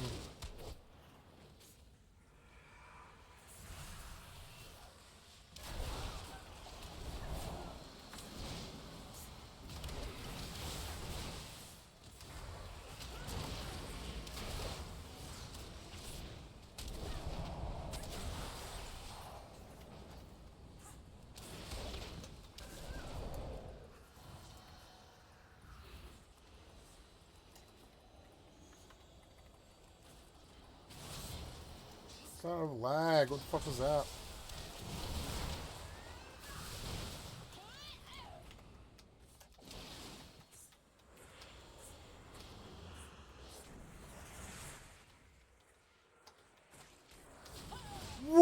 What? Oh my god. What's with the one-shots, piece of shit developer? Come on. I want to try again. I'm out of time. I have to do everything else. I'm out of time. Oh, damn it. Try again. I don't know. I don't know if I can do it in 5 minutes. No, I didn't make this. I ran out of time. All right, guys. I have to go to family dinner. Oh, yeah, I logged out. Oh well, that's okay. So, gotta go to family dinner. I will be back. I know like around 8:30 ish. And I love you guys. Thank you so much for your time. You have been watching Skycat Live. I'm a full-time variety gamer all day, every day. Put me on in the background. Click on the cast face to donate. Come to the Twitch or the YouTube. Give me a like, sub, or follow. Thank you so much. I love you guys. You have an excellent day, and I'll be back here in like an hour and a half, and I love you guys. Thank you so much, and I'll see you later. Bye. Yep, and now, so we're gonna go to my OBS, and we're going to, my kick never stopped. Oh, well. The funny side character. He fully leaned into the world of the film, making you believe he truly was this desperate, greedy, power-hungry, twisted businessman who was constantly on hard drugs. But again, more fame meant more attention from the media, who wanted to push him to his limits. Except this time, he would have to make a formal apology for his actions. On May 30th, 2014, Jonah Hill was walking through the streets of Los Angeles as two paparazzi followed him, filming him. I like the shorts though, bro. They are pretty sexy. For the next minute or so, they followed behind him, not saying much, but filming and taking pictures. Typical annoying paparazzi. However, at the end of the interaction, Jonah called the cameraman the homophobic F-slur. Have a good day. Enjoy. Suck my... Oh, a real bully. At the time, many of Jonah's fans defended him, suggesting the paparazzi were annoying stalkers. But Jonah decided to use some time on his Jimmy Fallon appearance to apologize for using the word. You know, I didn't mean it in a homophobic way. I think that doesn't matter. You know, how you mean things doesn't matter. Words have weight and meaning. And the word I chose was grotesque. And, you know, no one deserves to say or hear words. No one like deserves to lose their been career over that or whatever, the right? LGBTQ community my entire life, and I completely let the members of that community and everybody else down when I used a word like that this weekend. Apology accepted. He seemed to be... You know how I think of that word is for rich white men. Very genuine. That was very rich white straight men. Responsible and mature of him. Instead of discussing his upcoming film 22 Jump Street, many mainstream programs were refocused onto his controversy. When speaking with Howard Stern, Hill said, "I think I'm pretty good at making movies, but I am not good at being a famous person." After 22 Jump Street grossed over $330 million at the worldwide box office, Jonah Hill had officially stamped his legacy as one of the best comedic actors of the early 2000s and 2010s. It seemed like everything he was guys, I love became you. An absolute smash hit, but he still had moments where he felt like he had to call out disrespect from the media. In a confrontation live on French television, the female co-host made frequent references to Jonah Hill getting sodomized in his movie This Is the End. As he received the translations through an earpiece, the host continued with another joke about a fantasy she had about Hill, saying, "We would meet up in a hotel room at night. We would chat, you'd make me laugh, then all of a sudden you'd bring your friends DiCaprio and Brad Pitt, and then you'd go away," implying that he was too unattractive for her to sleep with him. In response, Jonah said, "I'm glad I came on this show to get ridiculed by your local weather girl." It initially appeared that Jonah was simply laughing the joke off and sending friendly shots back, but his response was completely genuine, and after, he canceled all future media appearances he was scheduled for in France. The interviewer eventually apologized on camera with the statement, "Jonah, the problem is that for 10 years I have lived with you through your films. In fact, Jonah, I really had the impression that I knew you. So last Friday, I thought I was just messing around with a friend. But the reality is that we are not friends." This once again reinforces the friendly, buddy-buddy image a comedic actor is expected to maintain in the eyes of the general public. Jonah is expected to be able to take a joke at his expense and shoot the with anyone who feels like calling him fat or ugly, but when he cracks back or tries to correct them, he's the problem. First of all, you smell good, which is surprising. Why is that surprising? I don't know. I just wouldn't think of a guy who would have a nice scent on, and it That's seems such a I'm gonna really work hard to not take that as a shot. You know what I mean? Like, because I think you would smell nice. A 2016 You look like you're on drugs and facing the end of the world. As a shot. You know what I mean? Like, because I think you would smell nice. A 2016 article best describes the sort of limbo that Jonah was stuck in. Despite establishing himself as a legitimate actor worthy of Oscar recognition, he was not taken seriously in the eyes of the public. The hilarious sidekick roles make up a numerically small but neon bright portion of Hill's career, and no number of contrasting performances can seem to override the public impression of him as a man who might, at any moment, start humping the furniture. Unfortunately for Jonah, the public's perception of him would never change. His desire for approval as a serious actor, paired with his inability to manage the stress of stardom, led him to moving away from the silver screen and stepping behind the camera, focusing more on writing and directing. His first major film he directed in 2018 was called Mid-90s, which was an awesome debut. It is a coming-of-age film about youth skateboard culture in Los Angeles in the 90s. It wasn't a box office banger, but most definitely a classic that I and many other skate fans thoroughly enjoyed. He hadn't stepped away from acting entirely, but his new focus allowed him to fade from the public view while remaining a part of the creative process he fell in love with. His shift in career direction also marked a willingness to be more open about his insecurities and the difficulty he faced early in his career. I became famous in my late teens and then spent most of my young adult life listening to people say that I was fat and unattractive, and it's only in the last 4 years writing and You want to sit? Oh, I'm sorry, kitty. There you go. There you go. Hey, it's the sissy. Hi, sissy. Hey, I love my sissy. I love her. Hi.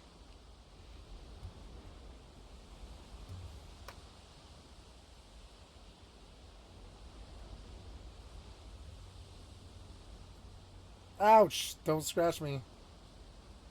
We're gonna cut your nails tomorrow, okay? I promise.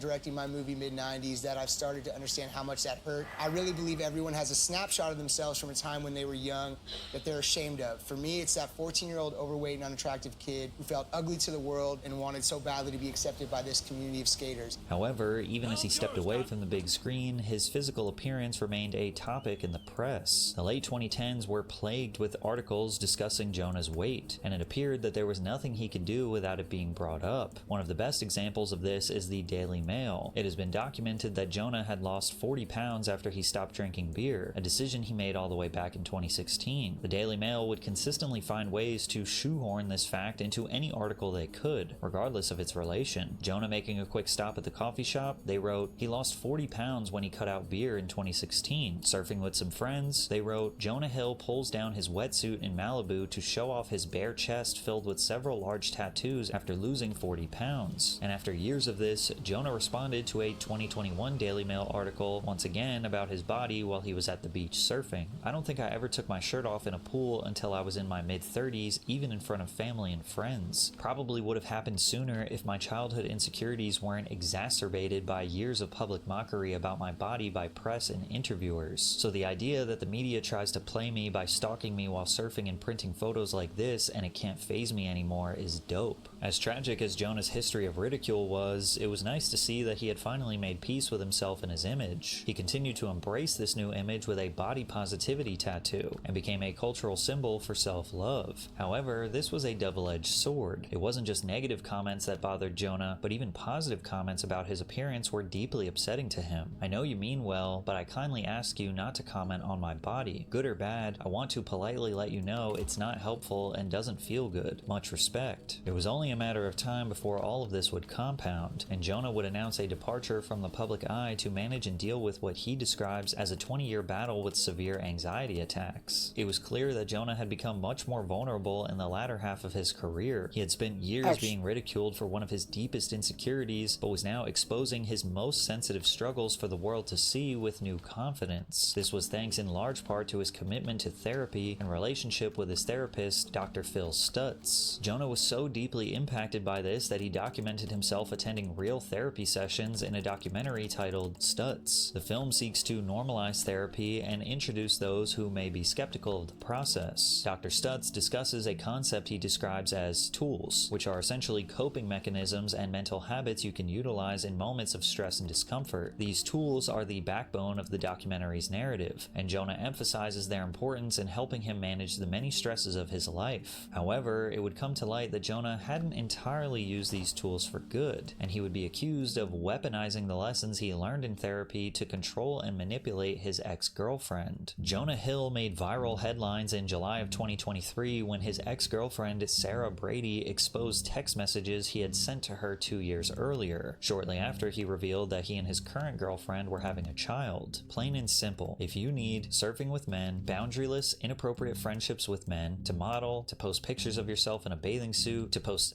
pictures, friendships with women who are in unstable places, and from your wild recent past beyond getting a lunch or coffee or something respectful, I am not the right partner for you. If these things bring you to a place of happiness, I support it and there will be no hard feelings. These are my boundaries for romantic partnership. My boundaries with you are based on the ways these actions have hurt our trust. Two things in particular stand out. Number one, Sarah is both a professional surfer and model, and Jonah specifically tries to restrict her ability to do those things to continue their relationship. It's also worth considering that Sarah had been doing both of these things prior to when the two started dating in 2021. Almost immediately into the relationship, Jonah began making subtle implications that he was uncomfortable with her lifestyle. He writes, "Oh, and modeling, which is the last profession I would be with as a partner." She replies, "Well, maybe you should have asked me more about what I do for work before you decided to date me then." Jonah replies, "Keep taking me for granted." He sarcastically continues, "Go model. It's a fulfilling life. You'll love it. Real depth and substance and sustainability for relationships." But actually, I'm done with this convo. Besides his seemingly insecure and petty attitude, much of the discussion was surrounding the usage of the word boundaries. People have dreams, you fucking shithead. People have dreams. You should not stomp on them. Many felt as though Jonah was misusing the word entirely. On the surface, it sounds like he's being self-aware, like he's calmly communicating what he needs in a relationship and trying to avoid conflict. It frames him as someone who's being honest about difficult topics instead of lashing out or controlling someone outright, and that's what caused many men online to rush to his defense. Yeah, he's insecure. Yeah.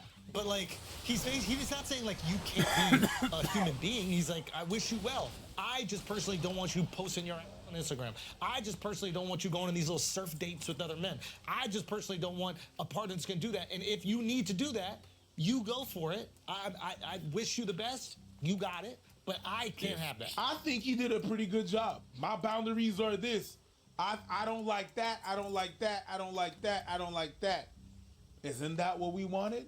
People to express themselves? People to be able to just say what they want? Not keep that inside? Not bottle up? That's what he did. Now, Sarah has a choice to stay or to get.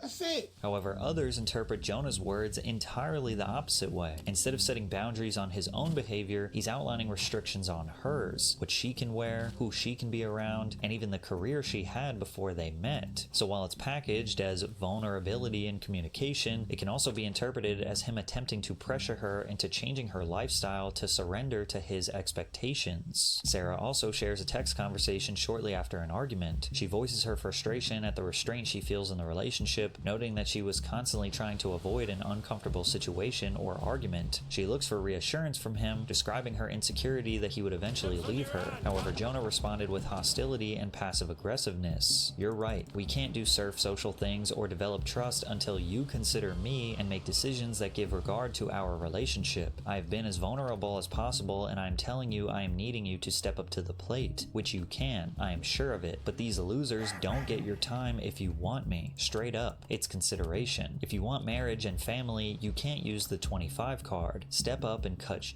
These people don't get your time or your kindness at the sacrifice of minds." It was also revealed that Jonah was forcing Sarah to remove pictures or videos he found to be inappropriate from her social media, once again saying, "I've made my boundaries clear," and using degrading language like, "It's not my place to teach you." It appears that Jonah would constantly give Sarah an ultimatum: delete these pictures, don't hang out with these people, or you don't respect respect me and I'll break up with you. He consistently brings up that Sarah does not respect him when it doesn't read like he has much respect for her either. Take some accountability and operate with respect. It's that simple. F that contest, F that place, and F not respecting me in every situation within surf culture, or you don't get it, and you don't get me. It's hurtful and unacceptable to me. All of this seriously begs the question why he would start dating someone who clearly doesn't live a lifestyle that conforms to his own. Why would he choose to date a bikini-wearing surfer with allegedly tons of toxic friends if they violated his boundaries? It came across to many that he was extremely insecure and trying to change a woman who he was likely not compatible with. Others that defend Jonah see this as nothing more than clear communication. He's being blunt and maybe a bit hostile, but he is angry and we all get angry. And others see his communication as calculated usage of therapy speak. Dude's a prime example of someone who learned just enough therapy speak to weaponize it against others. Geez, you don't have boundaries, you're just a controlling act.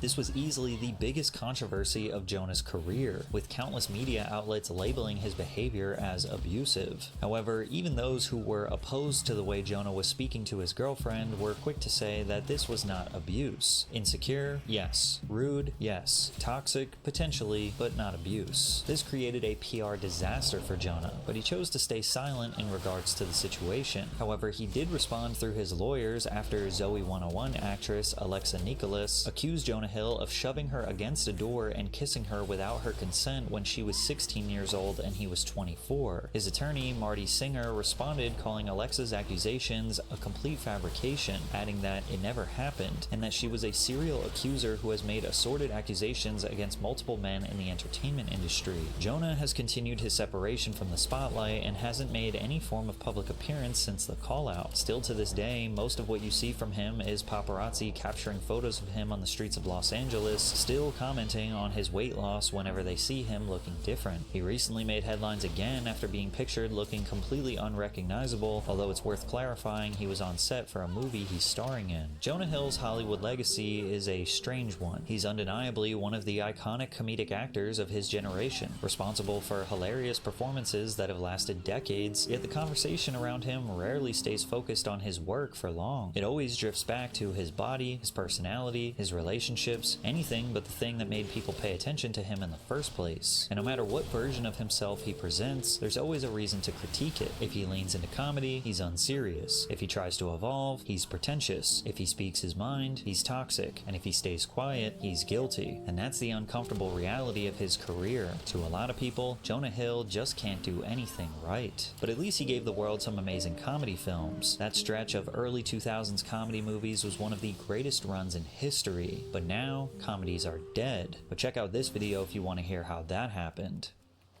Donald Trump's streak of being targeted by the dumbest half-baked amateur assassins continued this weekend at the White House Correspondents' Dinner, with this time the shooter not even getting anywhere close to the president. Though understandably, everyone in the room still ran and hid, except this guy who just wasn't going to let anyone fuck with his dinner. But looking at the video that Trump released, it looked like the would-be assassin was using the run as far as you can into the Scientology building TikTok strategy, which then got him arrested, face down, ass up, ASAP. But then, or maybe because of that, almost immediately, before we really knew much anything about what happened, the conspiracy theories were rolling in. Right? Literally hundreds of thousands of posts on social media debated whether or not the attack was a false flag, whether it was staged by the Trump administration for some reason or another. Some theorizing that maybe it was to boost his poll numbers, or maybe to distract from the Iran war, or maybe perhaps the most popular theory, to justify building the White House ballroom. Though that last one, it was connected to Trump himself, an army of right-wing influencers, and John Fetterman, who might as well be one at this point, taking the opportunity to argue that the Democrats, they need to back that ballroom now. It's drone-proof, it's bulletproof glass, we need the ballroom. That's why Secret Service, that's why the military are demanding it. And then also, you had a lot of people jumping on these clips that make it seem like some folks, like, they knew that the shooting was going to happen in advance. Or like this one where a Fox News reporter got cut off right as she was describing a conversation she had before the shooting with White House Press Secretary Caroline Leavitt's husband. He kind of leaned over and said, you know, I watched you on TV, you do a great job.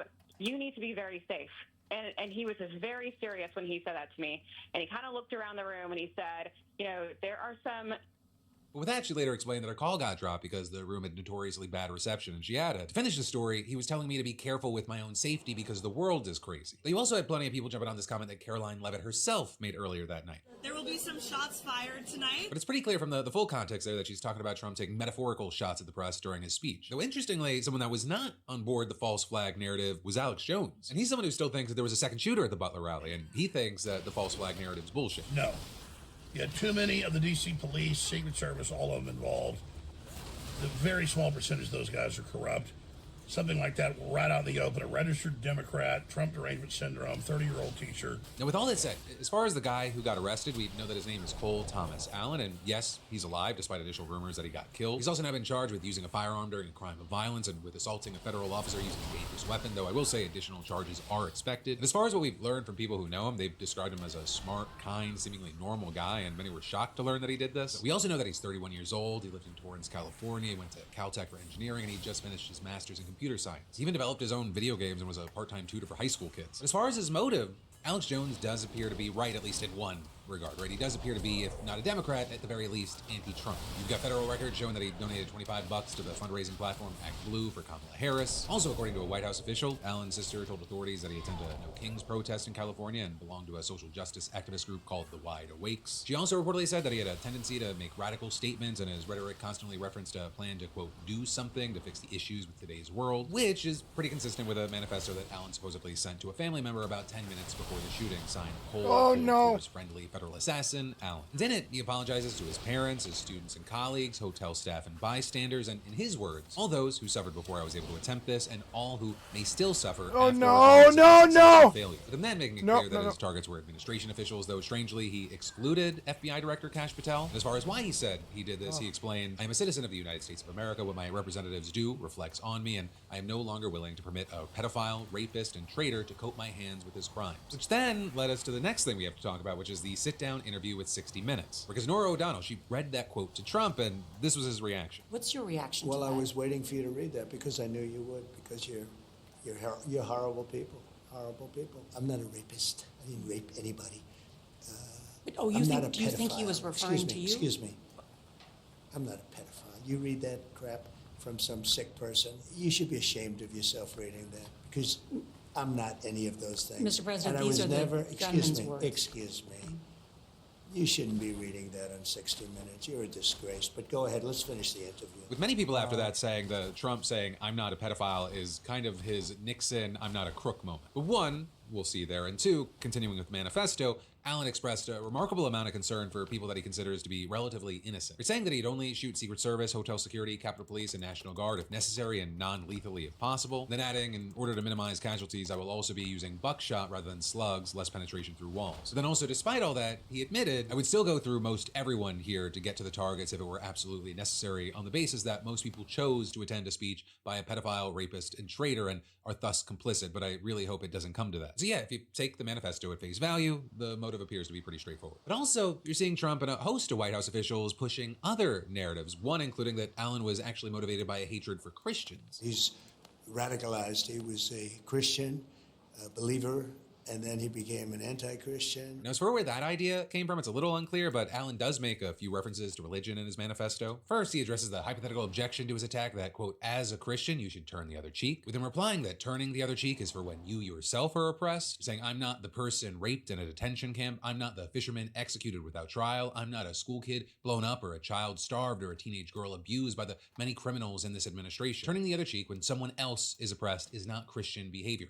It is complicity in the oppressor's crime. Then it appears he addresses the objection that he should, quote, yield unto Caesar what is Caesar's, which is the biblical quote that's often cited to justify submission to political authority, with him replying the United States of America are ruled by the law, not by any one or several people, saying insofar as representatives and judges do not follow the law, no one is required to yield them anything so unlawfully ordered. And then on top of all that, there's what appears to be Allen's Blue Sky account, where he appears to identify as a Protestant and repeatedly compares Trump to the Antichrist, or with him quoting a Bible verse in response to Trump's AI picture of himself as Jesus, writing, they will be tormented with burning sulfur in the presence of the holy angels and of the Lamb. And the smoke of their torment will rise forever and ever. There will be no rest day or night for those who worship the beast and its image, or for anyone who receives the mark of its name. So you have many saying it seems like he's the opposite of being anti-Christian. It seems like Allen was actually pretty devout. And you also have others who know him backing that up, saying that he attended church regularly and he was active in the Caltech Christian. Hey, you're finally on. Also, regardless. Hey, what's up, Egon? I'm dumping boxes into your boxes right now currently. There's a whole load in there right now. And then I'm about to put, like, I don't know how much copper, ingots and copper. Boxes are pretty fucking full right now. Yeah, make more boxes. Do a whole nother line. We're at the point of needing to start selling stuff again soon. Yeah, sell stuff. We'll disassemble. I'll probably need to disassemble, you know. Well, at some point we need to be thinking about building like a grand pirate super fortress. Like I a think mega base, basically. I don't think we should do that till the last biome, which is the wetlands, I think, or some such, or I can't remember the name of it. No, I know how the map's kind of set up. The first Yeah. first tier is like the west. The second tier is all northeast, and the third tier is all southeast. Oh, that's valuable. Thank you. Yeah. Okay. That's going off of like Tortuga is kind of the central See, point. I didn't cheat. I have no idea what this map is. Like God's honest truth. But you've been all over. Oh, you mean you like discovered all These this? maps are procedurally generated. Oh, they are. See, now I thought they were actually like not. Now the islands are static because they have to have like a baseline for the islands, but the layout for the islands is completely procedural. Yeah, which is what I meant. The islands are static. Which means that, once you know the map, you know the map.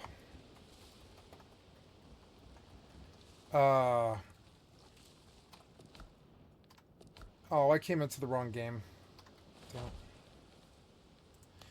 Yeah, I've got 5 boxes of loot for you, and I sank like 20 ships or something, so you should have some good faction credits here. Well, if we get some more shipbuilding parts off of a vendor, Yeah. I can make you, the top level tier 2 cannon pretty easily. Yeah, that would be good, because like I can actually split this character between a solo server and yours, and I will dump... on my server, I turned the TTK all the way down and the enemy damage all the way down, so I can just farm and catch up with you, And I can bring you all the mats that I've got, because I don't value them. I am not sure if your boats transfer between servers. They do. But they do. The characters transfer. You can make This game's so good. You can make multiple servers and take a character to any of them. You can make a copper server if you wanted to. It just has to be under the solo banner. And I'm gonna have to, because I already used up all my island's copper. Well, there's like 4 different copper mines and 4 different iron mines, so it's not like you can't get stuff. What was the timer? I can't remember. I'd have to look. I think it was like 3 hour, or no, 2 hour, 2 to 6. I think was kind of where it varied. 2 to 6 real life hours is a long time because you have to be logged in. It's not like I don't know that it's that much actually. I think it might be doing offline hours too. Oh yeah. Well, here I'll go check the local copper mine. Yeah, I'm just gonna like anecdotally, but it seems like whenever I come home from work, everything that should still be on a timer is respawned and ready to go. There's an offline timer, yeah. But when you're online, I think you have to wait 2 to 6 hours. Yeah, maybe. I think that's what they said. Anyways. If you're at a point where you can comfortably handle the content on an island, you just go settle several islands, and you're not going to need there's like 4 copper mines and 4 iron mines. You're not going to need more than that. Yeah. Like when we're low on iron, I just go raid 1 mine, and that gets us like 80 ingots rather, and that's enough to make us feel comfy again. Oh, good news. I'm in love with delves, and I really like delves, like Palace of the Dead, And I'm gonna buy a yearly sub to WoW, and I like that content, honestly. That's gonna be like delves. Yeah, I think the delves are legit fun. Yeah, they're fucking fun. Torghast was fun too. Did you do Torghast? Are you doing healer? I'm doing all of it. I do for trash. I do DPS. For bosses, I do healer, and I just switch up my guy depending on what the situation is. Yeah, that little companion, she does a fuck ton of damage. She does. I was blown away. As a healer, she does fairly respectable damage too, but as a tank, she gets all these AoE abilities, and she'll just clear packs if there's 3 or more. Yeah, your advice got me through the nasty mage boss. I finally had to roll tank, and you were right. Tank will get you through all of it. That's what I'm doing Tank right now. Pretty face roll, and yes, like the champion packs, when you get the 3 different lizards, either the basilisks that do the ground AoEs or the whatever the fuck other ones, the bleeds. Yeah. Those can overwhelm you if you're a healer or a DPS. Like if they get on you, they do too much damage. Oh, I know. I'm in a dungeon where they killed me 5 times already, and they killed me 2 times, and then I've died to the boss twice.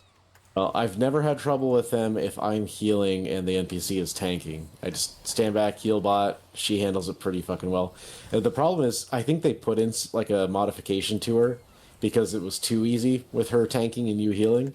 Yeah. Because sometimes her health fucking disappears. Like mine has 600k health at full. Yeah. She'll pop down to like 100k health. My out of theory nowhere. is they're getting stacks on something.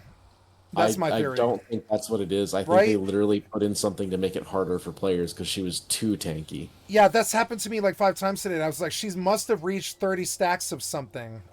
You're sure it's not a sanguinate or something? Maybe. No, there's nothing that makes her take 75% of her health instantly. I can agree. I've seen that today twice. Yeah. Even one-shot abilities that would kill me in one hit don't do more than like 20% or normally. Yeah. So I found when I'm healing, I just want to hit healing spells. Oh my god, she one-shot me. Son of a bitch. Sorry, go ahead. So if you have an ability that does damage and heals at the same time, that's totally cool to do. Still, like druids get some nice conversions. I'm a fist weaver. I can either, sparkling jade lightning if I'm at range. I don't know fuck all about monks. I'm just saying in general. I realized today that my sparkling jade lightning on DPS, excuse me, on Windwalker's sparkling jade lightning is stronger than fist fighting is. It actually does more damage, which is so stupid. So you just sit there, and it also heals, which is insane. It like heals your whole party like a shadow priest with what's it called? Not vampiric embrace, but the one for health. I'm gonna lose this. I fought this boss 5 times. I'm gonna lose this damn delve. It's so annoying. Oh, okay. You're talking WoW. Yeah, I'm in WoW. I'm playing WoW and Wimrose. It's Blade Master Darza. Is the one in the crypts, the Zulalan crypts? Yeah, crypts is the only one she's I've liked. One of the fucking easiest ones. What are you talking about? Well, because I came in as DPS and tank, and I lost 3 times. She's doing something that one-shots both of us. You can respec at any point. No, she only has 2 abilities. Yeah, something's one-shotting me over and over again. I need to figure out what it is. She has a shadow cleave that she channels. It's a conal. It's pursuit.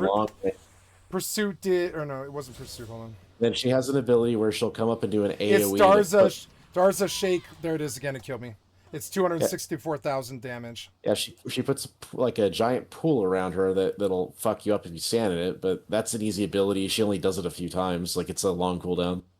Her only spamming ability is that shadow cleave thing where she does like a cone AoE, and that will fuck you up. But it's also really easy to tell when it's coming. It's a long cast and it puts a big thing on the ground.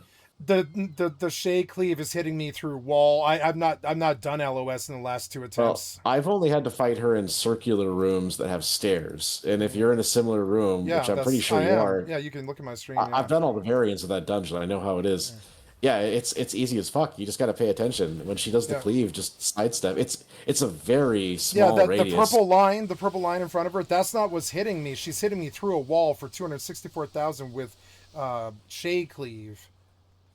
I must be standing in it, huh? I must be standing in it. Yeah. Not only does it put purple shit on the ground, but she faces the direction she's passing. There it is. No. She charges. She does a crazy charge attack, and then she shadow cleaves me for 264. She shadow steps and then hits me for 264. Well, if she shadow steps, or not shadow step, but it's like pursuit. She pursuits. Oh, there it is. Pursuit. Oh god, and then she just hits me with the damn thing instantly. So you're not streaming on Discord, so I can't see shit. Yeah, I'm sorry. I will. I know the fight because I've done it a dozen times between I've done my it 2 5, characters. 6 times. Easy fight. I don't know what you're talking about. Yeah, I'm sorry. I already got her once. Yeah, but like the last 5 times though, she's just like hitting me. Well, if you've died 5 times, you're probably not getting any loot. I know on tier 11 you get like 3 lives. I'm not after loot. I'm on tier 7 or whatever tier. Oh, okay. You're still unlocking. I'm unlocking. I don't care about the loot. No, and my eye level is like 240 now or 235 or something. And when you're unlocking, you just want to find the easiest one you can get and just run it over and over and over. That's what I'm doing. I love the crypts. This is my 5th crypts run in a row. I think crypts is one of the bigger pains in the ass. No, crypts. I did crypts run in I think 13 minutes. It's easy because it's linear, but it's longer. There's a lot more shit. If you're lucky though, it's really fast. If you catch the right RNG, it's really fast. I did a run in 13 minutes like tonight. I know I did. If you turn on your Discord streaming, I'll watch and shout at you about what you're. I'm mid-fight, but you can just tune in Twitch. You'll see it. I don't want to get on Twitch. That's a Nazi website. Yeah, I feel you. Only reason why Hassan Piker's not banned off that platform for his many egregious... Oh, he's been banned. violations. Both of them have been banned a bunch of times. No, he should be super turbo permanently banned. He shouldn't be allowed on that platform. They don't permanent ban anything except rape and murder. Well, he advocates for rape and murder constantly. Yes, he does. He does. Because he doesn't show it doesn't mean he's not calling for it every single day, practically. I follow people that comment whenever he says some wild shit. So when he says wild shit, I hear about it. Yeah, he wants to point out that the far right has taken over Israel with Benjamin Netanyahu, and they have committed they have committed genocide, and he's not wrong about that. But he lost that point 2 years ago, and now he's just basically some weird commie. He's not who he used to be. So there's a lot to what you just said. Also, there is. I'm just telling you. I've watched 1,000 hours of If You Helps Any. I've watched it. He was my favorite streamer for 2 years. Like I'm like, you know, in his orbit, if you call it. You know, I don't care for Netanyahu. There it is again, son of a bitch. He just one shot me. That son of a bitch. As far as I know, he's on the way out. It's nothing too much to worry about. But Hassan Piker is throwing stones in a glass house when he talks about that kind of shit. When he says his big one that they canceled him over, he said America deserved 9/11. Well, and the dog collar zapping, but neither one of them is true. He was bragging about U.S. military veterans with maiming, like body parts missing, talking about how he wished the brave Mujahideen soldiers had killed them. Yeah, he doesn't like. I don't like Eye Patch McCain, but he said some pretty fucking vile stuff about Eye Patch McCain. Like he doesn't like the establishment. He doesn't like either one. You understand? He doesn't have an affiliation to Democrats or Republicans, so he'll say the nastiest things about both sides, and so he will fucking loves the establishment. He No, went he to Cuba doesn't. and was fucking their cocks. Yeah, that's not Cuba's. Oh well, I don't know. I mean, Cuba's got an establishment. Yeah, I don't know. I quit watching him like 8 months ago or something. Yeah, he's a hard-on communist, and if you're a hard-on communist, he's got a boner for you. I'm a capitalist. I've told you many times.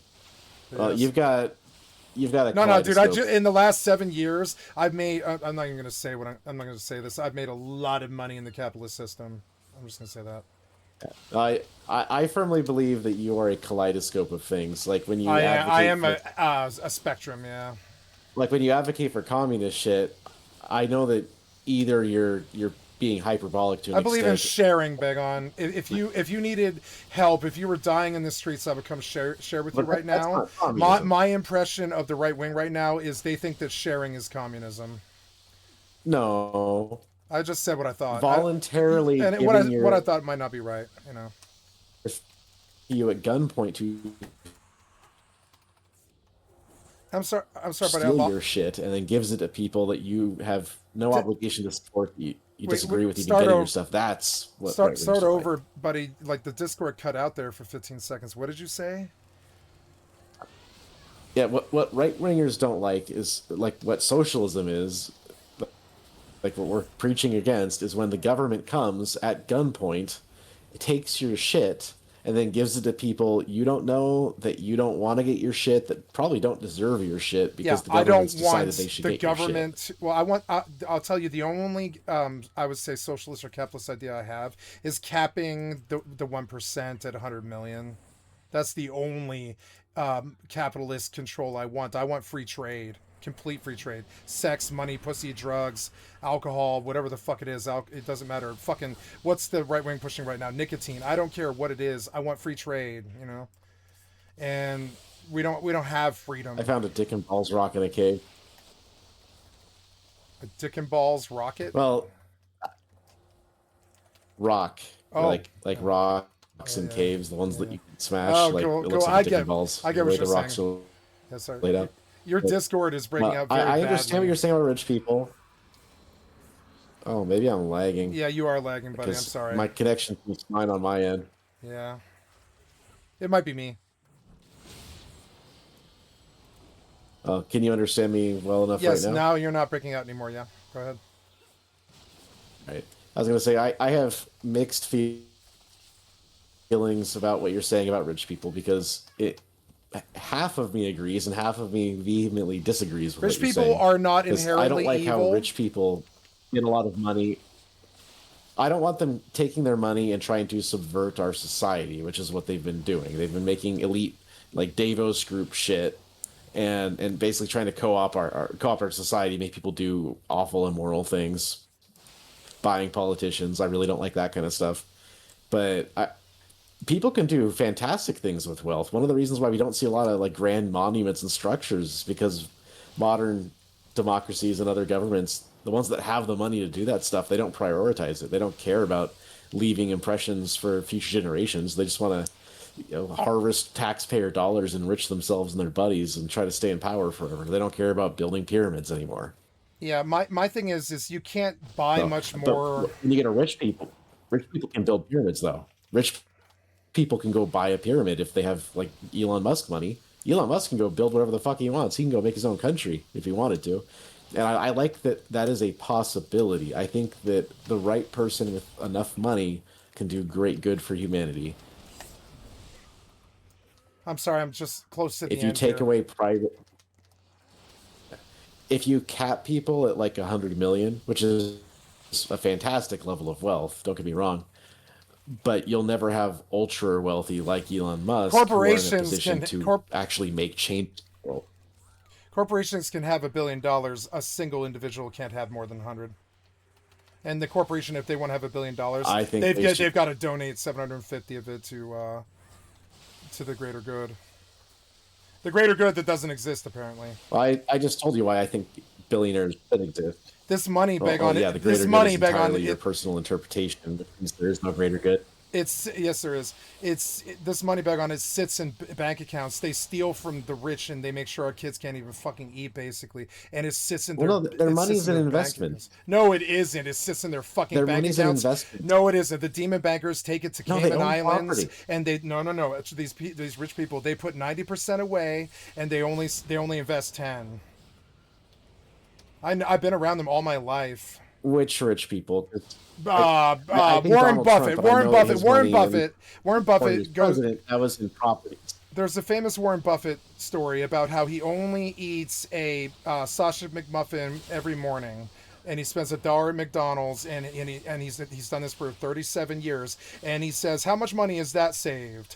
And that money just sits in his goddamn bank account. Now, he does invest 10% of his money back on, but this is how we get the 1%er jokes. They only ever invest 10% of what they make. And they sit that shit in Bitcoin and in terrible demon banker accounts in the Cayman Islands, and they spend it on child sex. Not all of them, but a bunch of them. Money, absolute power. So one, I'm not an expert on Warren Buffett, so I. Well, you can go. I mean, what I'm talking about is a famous story. I can't hold a proper conversation about Warren Buffett with you because I'm not an expert on him. Yeah, I feel you. So go look at Warren Buffett. What I will say is, I haven't. I got him. I know Warren Buffett's rich, and I can't tell you off the top of my head a single good thing Warren Buffett has done. Warren Buffett's done a lot of good things. You have a point, and he doesn't do shit with his fantastic wealth. Warren Buffett is. Okay, well, I don't know enough about him. I do, because but. But he's a human child rapist. Puts his money in the Cayman Islands, and now you're telling me he's a good guy. I'm saying he's a good guy in the respect that he spent a lot of money on charity, and that's how the world looks at this. If you spend a lot of money on philanthropy and charity, we can overlook the fact that you stuffed 900 million of every billion that you make into some fucking bank account in the Cayman Islands, and we know about these bank accounts, Bagon. We know they exist. We bust them all the fucking time. When we bust them for child sex or whatever, we open up their bank accounts and we realize that they're just sticking $900 million away as some foreign fucking country. They don't even keep the money here, Bagon.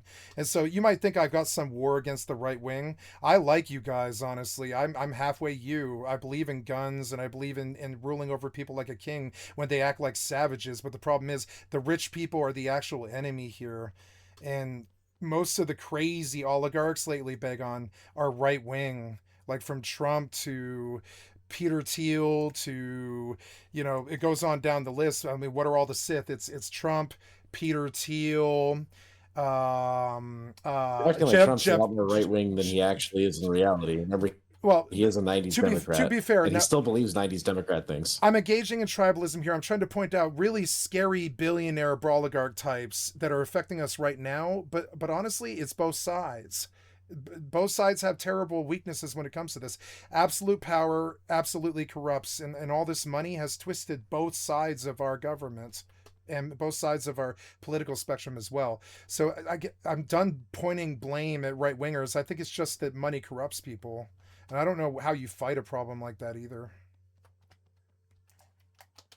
How do you stop just people having too much money from getting more consideration from the public than poor people?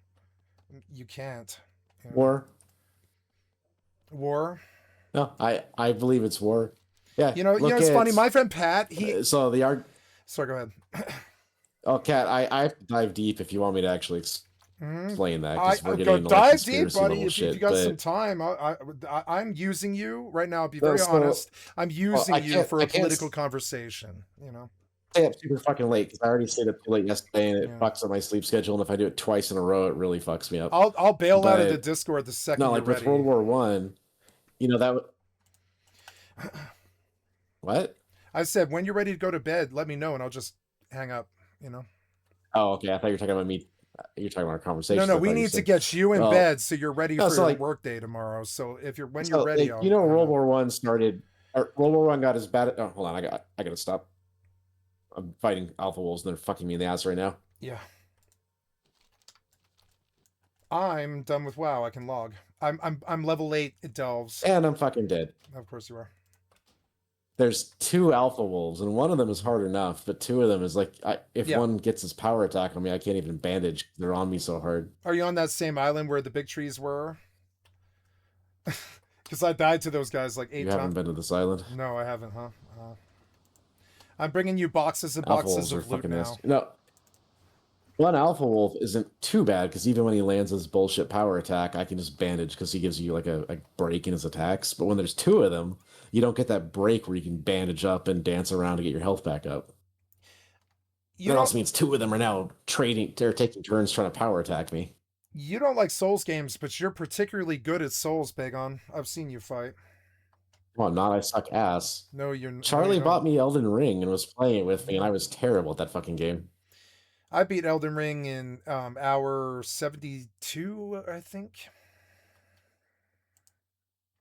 But I had help at the end. Well, see, you're admitting that you're better than me at it because I suck ass at it. No, I'm not admitting anything. I played a mage where I didn't have to do anything. Have you beaten Have you beaten Dark Souls? I don't play those games. That's what I'm saying. I only played Elden Ring because Charlie bought it for me and begged me to play co-op with him. But I played a mage, so I didn't have to have any parry dodge skills. Played a I mage? just had to cast like a Kamehameha spell and one-shot things. Yeah.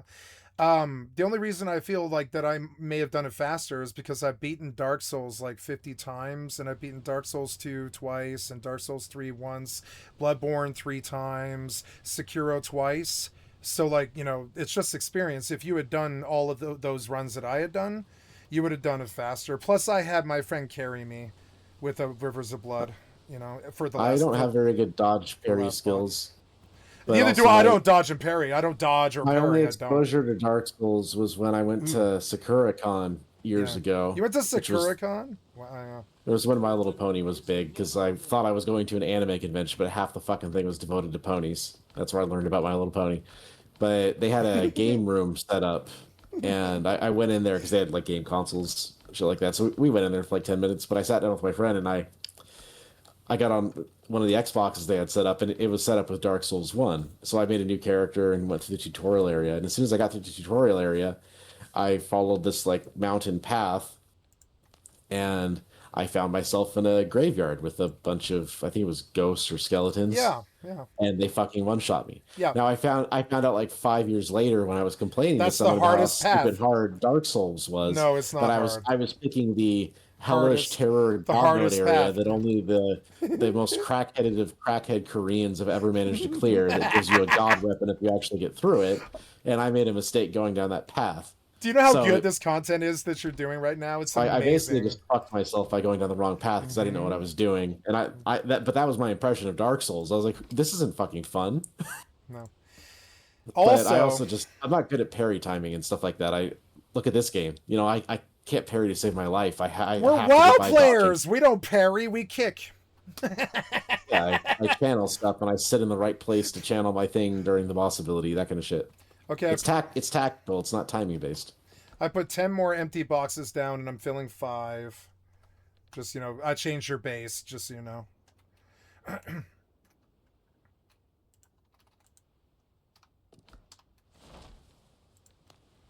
I can farm a server with no TTK and no damage and just bring us mats, right, all the way through our whole run. And I can accelerate this so that we don't have to spend 500 hours here.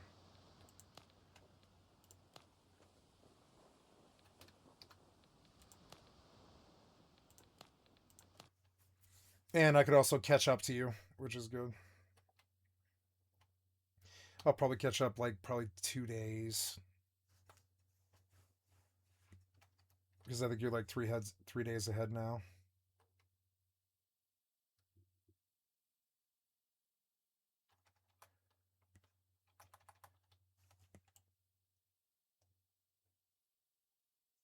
Okay, I managed to kill one of these wolves. Hopefully I don't die fighting the second one.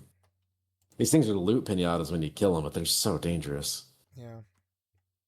You are playing on, well, not you, but the developer wanted this game to be really hard.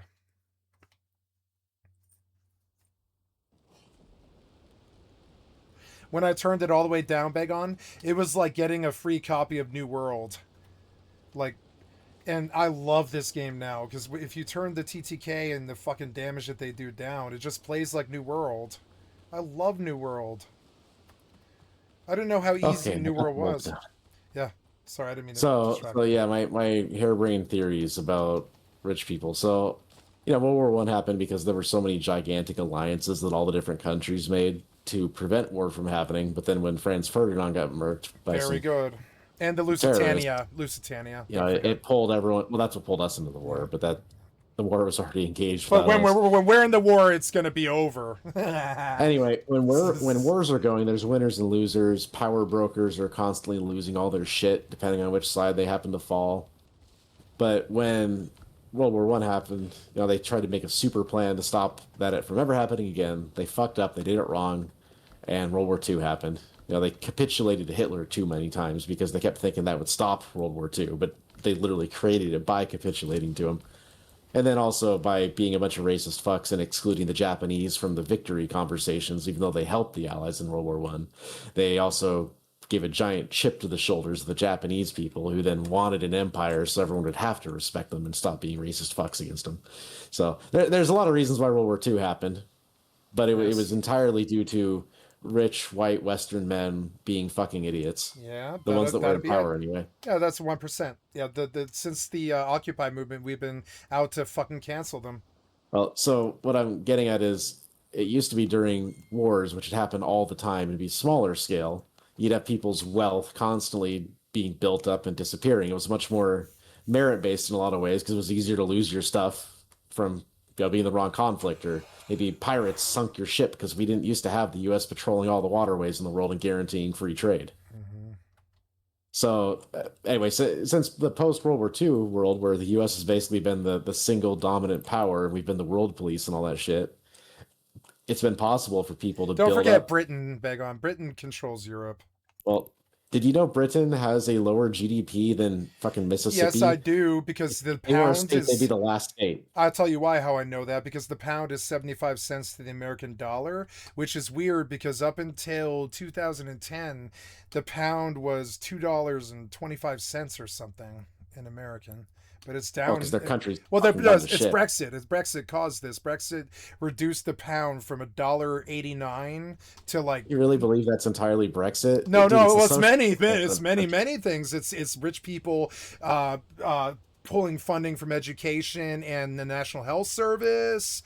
That doesn't matter when you have an Islamic caliphate invasion going on. Your education doesn't matter when all you do is import third worlders with a 60 IQ. If they closed off their borders, education would matter so much more, and I'd agree with you a lot more.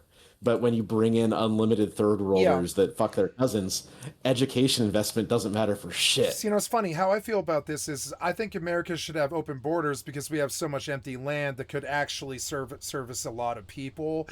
Britain should have closed their borders 1967. Open borders fucking up when people want to go there. The answer is natalism. Well, We need to I don't make mean the babies, open not borders. I'm import the babies. saying you have to, if you want to open, I mean, by open border, I mean, if you want to enter this country, you have to be somebody who's never had a felony, never been a terrorist, never been a killer or a rapist or a murderer. I think maybe the word that's open pretty is common sense. yeah, To say but, you can't be a criminal. but if you're a normal, upstanding citizen from Scandinavia who's never done anything but support his wife and his daughter and his kids and goes to church every Sunday, that man should be able to come into America to come see a boxing match. You know what I'm saying? That's what I mean by open borders. I don't think the Democrats can say it correctly because they've all got their hands up their CNN fucking pop suck it at or poop sock asses. Well, Sock puppet asses, well, excuse me. The Democrats won't go along with what you're saying. No, they because won't ever since because they Obama, make a figured lot out of the money. game for ruining this country. They make a lot of money off of race war stuff. They make a lot of money off of fearing. That's not why they push for open borders. The single greatest reason is congressional representation, because for congressional representation, it currently doesn't count citizens, it counts people living there. Now let me. So if you bring in 1 billion illegals, that counts for congressional people as much as having legal citizens that were born here does. Yeah, and now I'm going to defeat my own point. My mother defeated my point, in my opinion, like 2 years ago. She was like, the reason we can't have open borders is because of disease. And that one completely defeated me. Well, there were diseases that were eradicated, like polio and malaria. Well, yeah, I think malaria. Anyway, but yeah, you have a point. Diseases have come back we since cannot. the Obama era. No. and open That's borders. why I bet you why. That's really why Bannon hates immigrants. Is they do bring us. So they brought us COVID. They brought us COVID, and I can't believe I sound like fucking Steve Bannon, but that was Trump's fucking deal, is the China virus, right? And that's the problem. That's why there will never be open borders, is because we have no way to stop the diseases that any random person from the third world country brings. But I still want those people, if they're good people, to come here and empower this nation. I believe in the power of immigrants. I don't believe in power over them. You know what I'm saying? Like, they can enrich us and we empower don't have a way us. to vet them. It's better for everybody if we don't let them come in. This We have to be able to conversation, vet- Begon, is what we should have had in the press over the last 5 years. You and I have a sane conversation. Yeah, These if it idiots wasn't- have not. If it wasn't about congressional representation, we could have this conversation. Yes. But it's literally a fight over taking over Congress. So, like right now, the Yes. Democrats, Yeah, the prominent ones, are saying they're going to expand the Supreme Court to 13 people so they can pack it and have a permanent majority with the Supreme Court. They can then use the Supreme Court to shape legislation in this country so there's never a Republican victory ever again. Yeah. They're talking about stuff they're going to do if they win the presidency to establish a permanent one-party rule, at least until eventually the Democrat Party gets so big it collapses. But they're planning on deleting any sort of representation Fairness, for people in the country. Equality. Yeah, anyway, it's scary because when Democrats are talking about packing the courts, prosecuting anyone ever involved with Trump, even if it's not some kind of legal offense, they're literally just trying to get rid of anyone that's ever liked Trump. People are actual Democrats are advocating for, if you voted for Donald Trump, your internet access gets revoked for 4 years. That's an actual Democrat talking point right now. No. I know it's not one of yours, but people, Everyone should if have we're internet talking for everyone's free. wearing a red or a blue vest, people on your blue vest side are advocating for that, and it's terrifying because it makes things apocalyptic if Democrats win.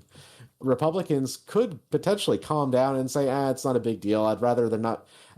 It'd be nice if we could roll back the conversations to Republican means maybe some corruption or some Family values. If we go back to Republicans saying family values and Democrats saying we're going to increase the socialism, that'd be a healthier conversation. Because no side is getting, no one's losing everything they hold dear to them if one side wins or the other loses. Democrats value democracy, which means everybody gets a say, even the trans people, even the fucking gay people, even the illegal immigrants. It's insane, but that's what democracy is. Everybody gets a say, even maybe not if they're citizens. But so the problem with democracy is exactly what our founders stated. Democracy sucks. It sucks. No, it's once the citizens realize they can vote their own tax dollars to themselves, we're fucked. Yeah.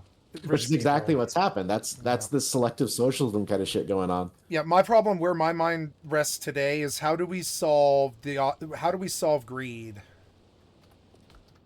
Well, one of them would be closing our borders down, because you see, like, American citizens hadn't in large scales perpetrated like the Somalian daycare fraud kind of stuff, because Americans that are born here, we have an investment in our country being successful. Foreigners who don't share our values, don't share our culture, have a radically different religion, very different IQ and culture and shit, they don't care about this country. They're here to extract. So they see a loophole, like they hear about a loophole in our welfare systems for daycares, and they exploit the fuck out of it. Yeah. And they tell all of their friends to exploit the fuck out of it. You're aware You know what they're doing, right? Like you'll have two families. America does that to every country in the world. Kat, you'll have two families. Each one, mom has 6 kids. Mom A will babysit Mom B's kids, and Mom B will babysit Mom A's kids. They'll register, each mom will register herself as a daycare provider, and she'll get a large sum of money from the American taxpayer for each child of the other person that she's watching, because she's basically established a private daycare for someone else's kids. That's one of the big forms of Somalian daycare fraud that we're seeing everywhere. It's not just Somalian, big on, it's every color. I know. Well, it's even vastly, white people. It's vast majority Somalian. No, it's specifically. everybody. It's not even. No, go look at the Minnesota shit. It's like 60 to 80% of the fraudsters are Somalian.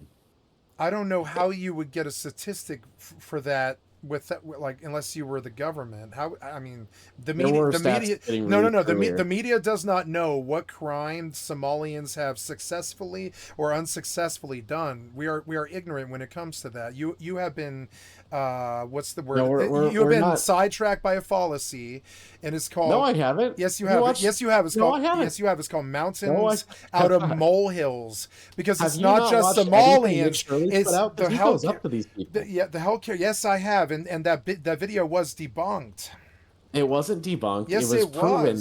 And not only has he done it was more debunked, than one and I'll tell you how it was debunked. More than one video that you're pointing out at. A lot of other people have independently gone to places in Minnesota, California, and Washington Every State. state in the union has terrible health system corruption committed by every color known to mankind. But the vast majority is Somalian no, groups and others. No, it isn't. There's not many Look, Somalians I want in our all country. the fraudsters gone, but I will make the argument any day that the Somalians don't bring anything to our country. I want the poverty gone. If the poverty was gone, nobody would steal.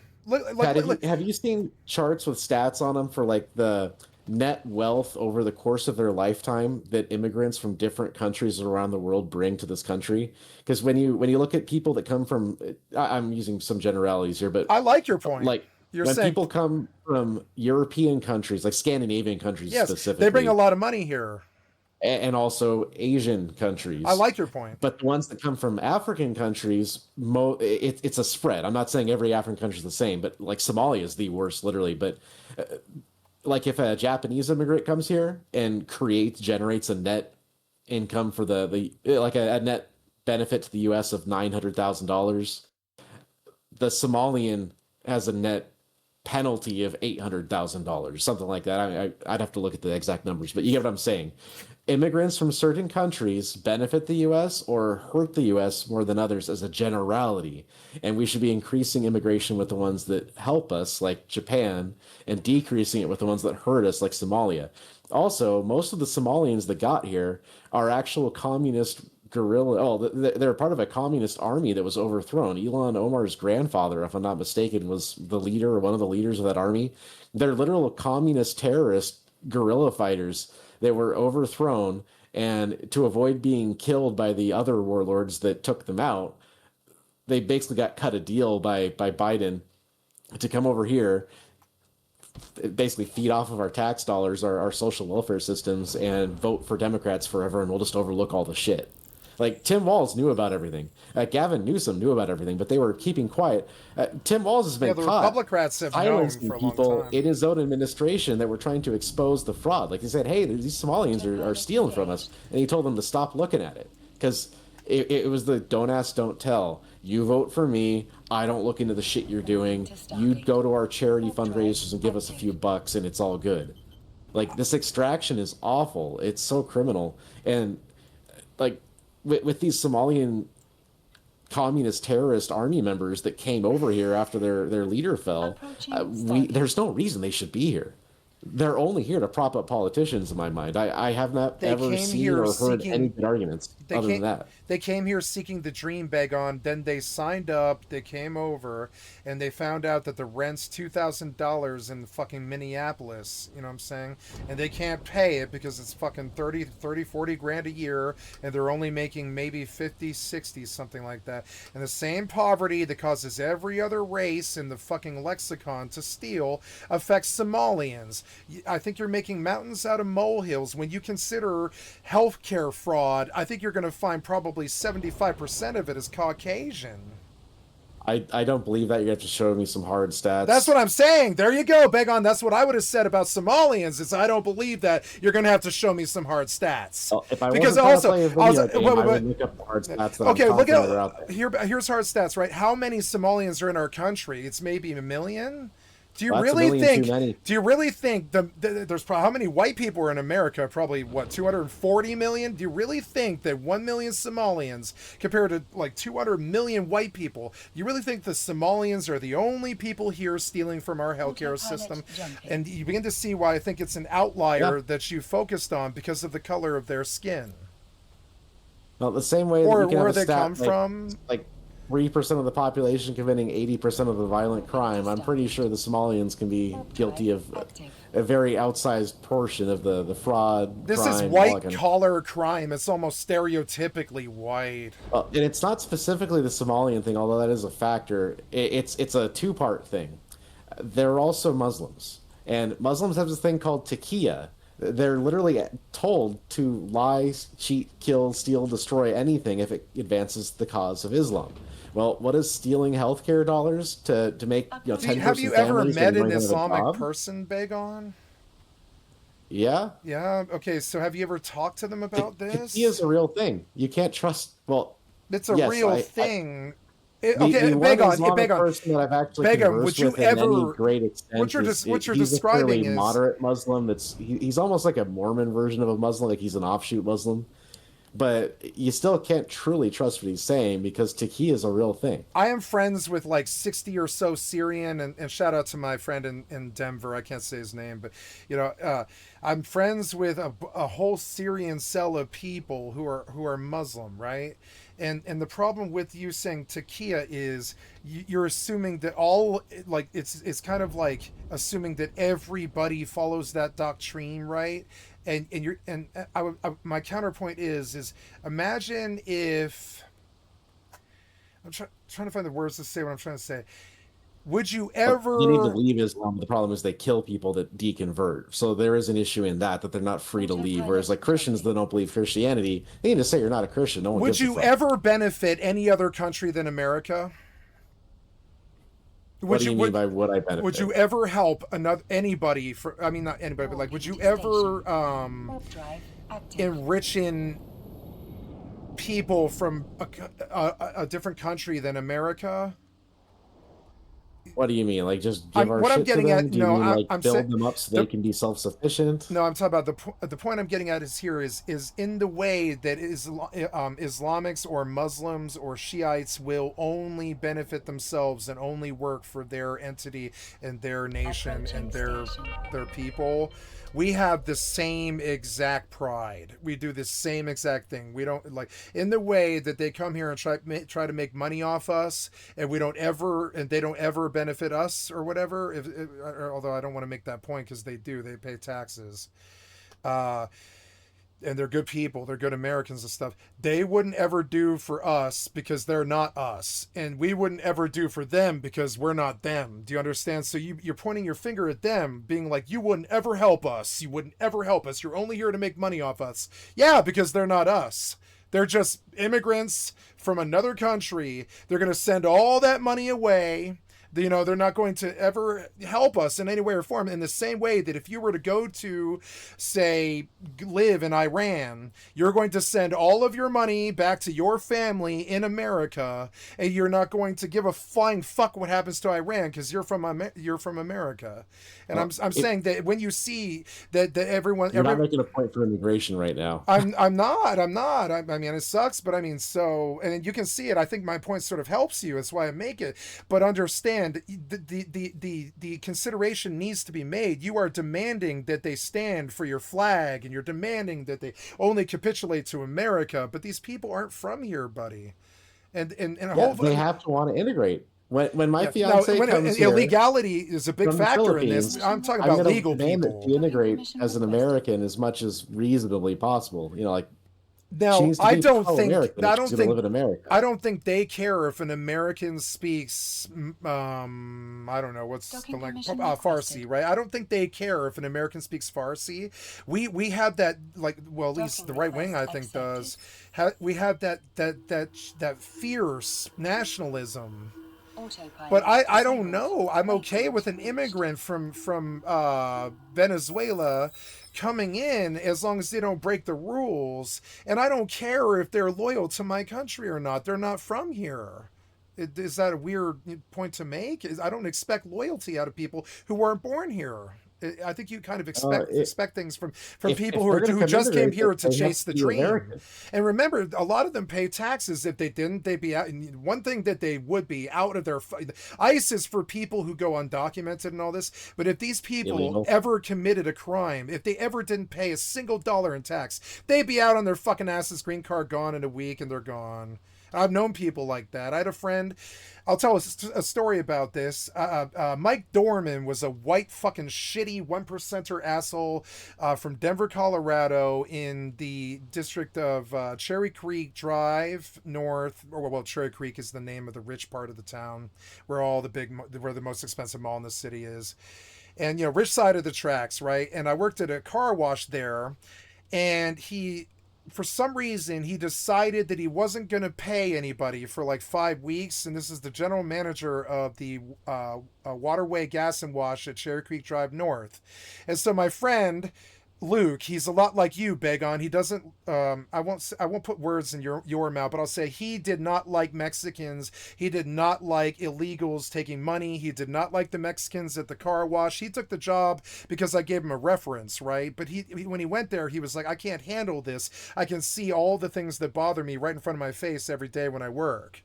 So Luke, Luke was working with me there for about 4 months, but he was on his way to quit when Mike Dorman, the general manager, he decided not to pay anybody there, including the white boys, 6 of which were my best friends. I got all my best friends' jobs at the goddamn car wash, right? Mike Dorman, the 1%er piece of shit asshole from Cherry Creek with a fucking Chevy Tahoe, 3 or 5 Chevy Tahoes or whatever, who shows up in a different car every day, decides not to pay a bunch of teenagers and Mexican car wash workers, and he just decided what would happen. Kind of like when the government didn't pay TSA, right?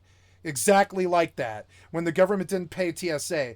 So everybody there for 3 weeks, we would show up and we would basically riot the place. Like, where's our paycheck? We didn't want to lose a job, so we kept working. Where's our paycheck? It's been 7 to 10 days and all this stuff, right?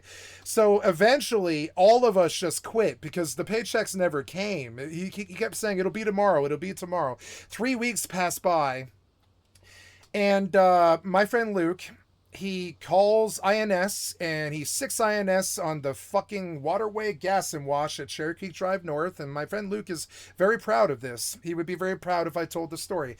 And yeah, Mike Dorman, he went up for, I think, whatever many years you get for keeping 35 or so illegals on your payroll. And the gas and wash got shut down for 4 months, and we all lost our jobs, although and nobody ever did get paid. I still haven't received that paycheck. And it's an interesting story about racism in America, in the respect that the rich white man stole a bunch of money from everybody, not just the Mexicans. He stole it from the white boys, all the people that worked there. You might think this is something about just eat 'em, the like, personally. the Mexicans are there. They're trying to support their fucking families. We're there to try and get money to buy weed or whatever. You know, we were young. We were like 17 or whatever. But everybody there was there working very hard at a car wash. The rich people decided to pay nobody, and that's the problem. These people, they come here seeking the American dream, and then they see what it actually is. A bunch of rich people stuff their fucking bank accounts with the Commonwealth. You're making some pretty broad generalities. I am, a lot because of them come here to extract, and that's their main goal, and they only want to extract so they can go back to their home country. Yeah, but no, they want to stay. I said a lot of them. I didn't say all of them. Yeah, and yes, there are a lot of them. none of these people want to go home, Bagon, or they wouldn't have come here. I think what you said is No, a lot is of them incorrect. hate coming here. A lot of them literally just want to be here to extract. Right now, there are illegals that have tried to come into the country that have fled. Some of them because they didn't want, like right now, if you leave voluntarily, you can still apply to come in. But if ICE catches you, you're banned forever. But there are literally people that want to come in here just to extract, don't like this country, hate us all, they just want to get money, that are living in Mexico on the Mexican side of the border, just waiting until Trump's out of office so they can see who comes in next, and hopefully it's one that'll let them just jump the fence.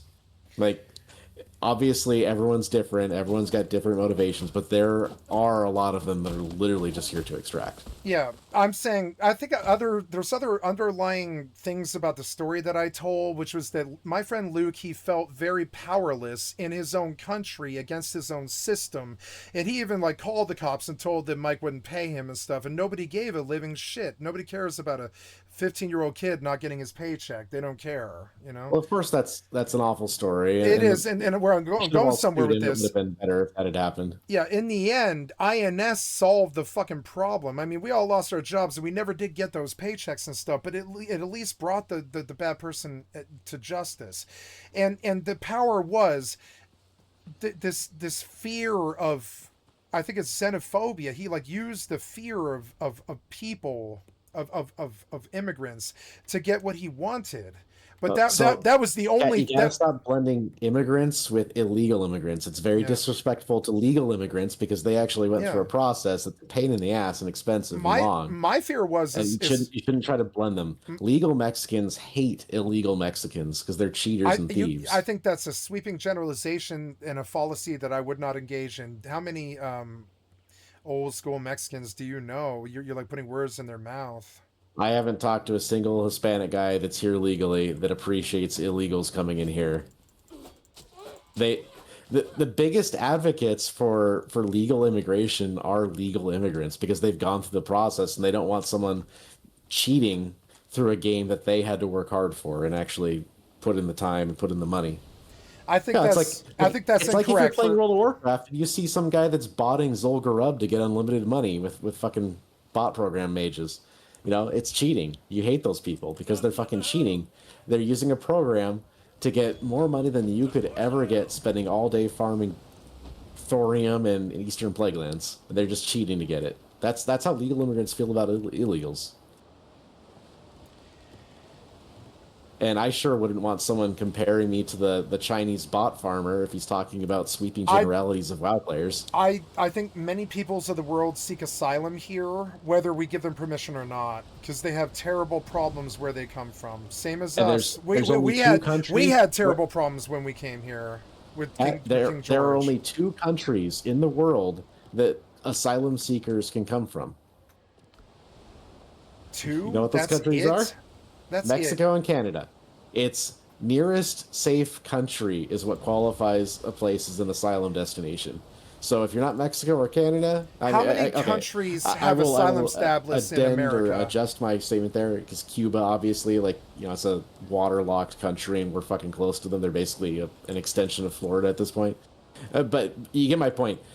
To qualify for asylum, you have to be going to the next safe country. 40 countries. We only do 40 countries, and that's what we currently have. Well, I'm not talking about what the policy of who we allow to come in here. I'm talking about the qualifications to be an asylum seeker. Like, definitionally, it has to be someone, like, to qualify for asylum, a legitimate claim, like the worldwide definition, not just like what America lets in. It's next safe country. So someone from Zimbabwe there's no feasible, realistic situation where person could ever be an asylum seeker. He can want to come here for other reasons, but you can't claim asylum because there's so many countries between us and Zimbabwe that are safe for someone from there to go first. Okay, so that's why I'm saying, like, if they're in Mexico or Canada, yeah, we're bordering you. We're safe. Obviously, they qualify for asylum. They probably don't need to ask for asylum unless if they're fleeing their government or a cartel. Someone from Cuba, I get that. We've been pretty open with Cubans coming over in history, at least. We're open with 40 countries at any given time and have been for a long time. And probably most of those don't qualify for asylum in the technical sense. That's what I don't like, is people are taking a word and they're using it wrong, because those aren't asylum seekers. Those are economic migrants, usually. It's a small handful of nations where conflict or political instability is high, and that's a very specific criteria. Well, and it's fine for those people to want to flee to another nation. I'm not saying they can't. I'm not saying they shouldn't, even if their lives are at risk. If I was a Mexican from Mexico, I would flee Mexico right now, and I would ask America to maybe make the consideration. Instead, I got ICE. I got iced. No, there's a process. You're saying it's reasonable for... There is a process for asylum. If they follow the legal process for asylum, it's totally if I was reasonable poor, for a Mexican in Mexico to request asylum to come here. If I was poor and I was in Tijuana, and I've been to Tijuana a bunch of times, I know what the conditions there are. I would just try to go to America, because if I don't, I'm going to spend the rest of my life in poverty and suffering.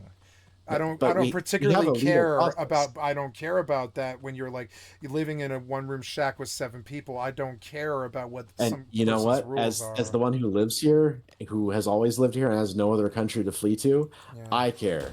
And since this is my home, I have a right to have a say in who gets to come here if they weren't born here. Now, I would say, you say there's no country we could flee to, but actually I believe Mexico and Canada would let us flee. You'd be surprised. No, I already have a list of countries that if I had to relocate, I have a list of countries figured out where I want to go. What are they?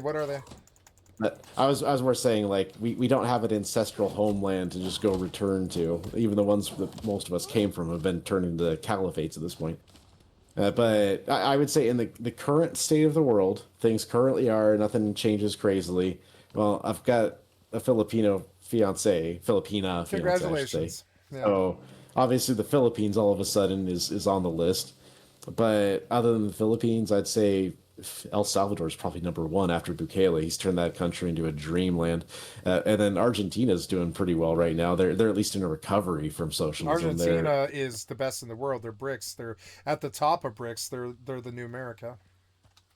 Yeah, they did 10 times what we did because Trump shut us out of talking to anybody at all. There's also a lot of friendly German people down there, I heard. Yeah. That's a Germans joke. It's a true joke, but it's a joke. Traditional, yeah. Anyway, those would be the 2 countries besides the Philippines that I would consider fleeing to. Notice how none of them are white countries. None of them are European countries. I noticed that all of them are police states. I'm fine with a police state. Yeah, we're not. That's why I made the comment. I wasn't being critical. The nice thing about a police state is you know what the rules are. You know what gets you locked up. As long as you don't do those things, you're fine. Like in Thailand, it's still a monarchy. They don't have like the power that England had, so they're not going around abusing their monarchy power, but they've got a few rules. One of them, don't insult the monarchy. If you insult the monarchy, you go in a box. Another rule, if I'm not mixing this up, I think it's Thailand, is no chewing gum, because they've seen what other countries like Western nations have become with chewing gum on the streets everywhere. You can't walk without stepping in someone's gum. They've literally banned chewing gum. You're not even allowed to chew it, just because there's the chance you might spit it out on the street. So, they have basic, obvious rules. Everyone knows them. Don't break the fucking rule. You don't go in the box. I would so much rather that than over here where everything's arbitrary. Real criminals get off free. People who don't do shit go in prison for 10 years. Our laws are just topsy-turvy bullshit. I want clear rules we play by. I've told you, I've got the Asperger's thing going on. I want well-defined rules. I want it to be like a game of chess. I know what pieces move. I know how they move. I know what happens if you capture a piece. I need clearly defined rules that we all have to follow. Look at sex, Begon. Life is sloppy and full of crazy organisms of all different kinds. That depends on who you're having sex with. And no, it is though. Like sex is a very, like, just like life is very messy. It's nice to have rules, but I think life is what happens when you're making plans. Well, the police state makes sure that everyone follows the rules and everyone knows the rules and you obey the rules and everything's fine. Yeah, I mean, your arguments for police state aren't bad. My argument would be is most police states immediately figure out whatever's fun, like video games per se, and they say you can't do it. And Well, and then, that's and what the nuance happens. That's where the then nuance happens, but I suddenly agree. you don't have a police state anymore. You have Hitler. Well, no, Hitler is for many other things. I but meant dictators. You know, I was making a joke, but dictators can actually be, I would say, dictators are not good. Beg on. a Don't try and make benevolent that argument with dictator. me. No, I'm talking a generational talent, like someone. The greatest potential for the greatest good is through a The dictator. greatest good doesn't exist. Beg on. Well, it's arbitrary. Well, but no. I've argued many Which times. one is it? Does the greater good exist? That's or... why I've argued there is no greater good. It's arbitrary to each person, and there is no universal greater good, and the greater good has to be universal. For Put it your to be foot in your an mouth exist- more, sir, in this same conversation. I'm not putting my foot on my mouth. You're taking. No, you a were like, sliver of you what I just said the and greater twisting it. good. You just said the greater good. And I was like, no, you've been harping at me that the greater good doesn't exist. Don't I'm use not the using phrase this greater good. metaphysical super duper space theory. You know the greater good exists. You've just been lying. Oh, the greater good is Hey, God's will for I human- brought you 5 boxes of loot today for the greater good. Does it not exist? That's not the greater good. That's us playing a video game together. For the You greater just- good. You declared it's the greater good. It doesn't make it. the Okay, greater so let's good. say I bring you 5 boxes of chicken feed tomorrow. Wouldn't that be for the greater good of your chickens? I would happily give you all the eggs in my fridge and say thank you, but then I would not be able to have steak and eggs for dinner, which would make me sad. What if Blizzard stopped sucking at design? Wouldn't that be for the greater good? It would, and honestly, I saw Asmongold but hack into the Diablo greater 4 good doesn't expansion exist. today. Bag on, you're ditched. You're ditched. And I will say that the cinematics were pretty badass for that new Diablo 4 expansion, but I'm never fucking touching that game. It I'll looks like play such Diablo trash. 4 with you As if you soon want. as- no, I'll do a As soon playthrough. as he got into the gameplay, like got past the character creation and the cinematics, Was it there a looked like Wookiee? the trash that I've always known it to be. Yeah, I know. I didn't buy Diablo 4. I played it free several times. And I decided that I think my time with Diablo ended at the end of Diablo 3. And I'll tell you why. It's because what Diablo really is getting 50 or whatever, 25 legendaries or so, and PoE is the same thing. You get 25 legendaries, you pray for a fucking proc or a Stone of Jordan or something to fall, like a Hex or something to fall, and then you crack all 25 because the loot that you got wasn't worth it. Then you go back out, you try to get another roll on a single piece of loot, and then you crack 2,500 items and you finally get what you want. And that fucking hamster loop isn't good enough. They've got to do something better. Even what's that one that what's the Asian one, the Asian Diablo that was an MMO? I can't think of the name. Lost something or another. I don't know what you're talking about. Lost Ark? Is that the name? Hold on. I know it's a game. I didn't play or follow it though. Yeah, it's the MMO Diablo. And Asmongold and all them picked it up for a year, and it's still a successful game. It's a gacha game, but hold on.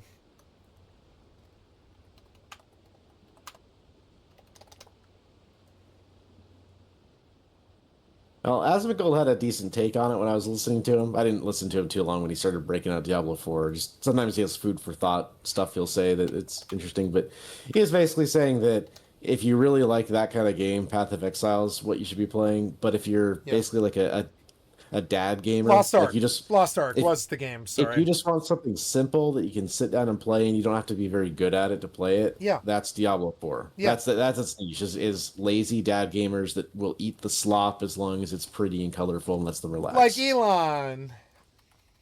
No, No, Elon's wait, I'm gonna sorry. fucking- No, that was a lie. I'm Elon's sorry. gonna buy himself a China slave to go play his account for him, and then he's gonna log in and ruin one of the top ladder characters on hardcore because he doesn't know how to fucking dodge.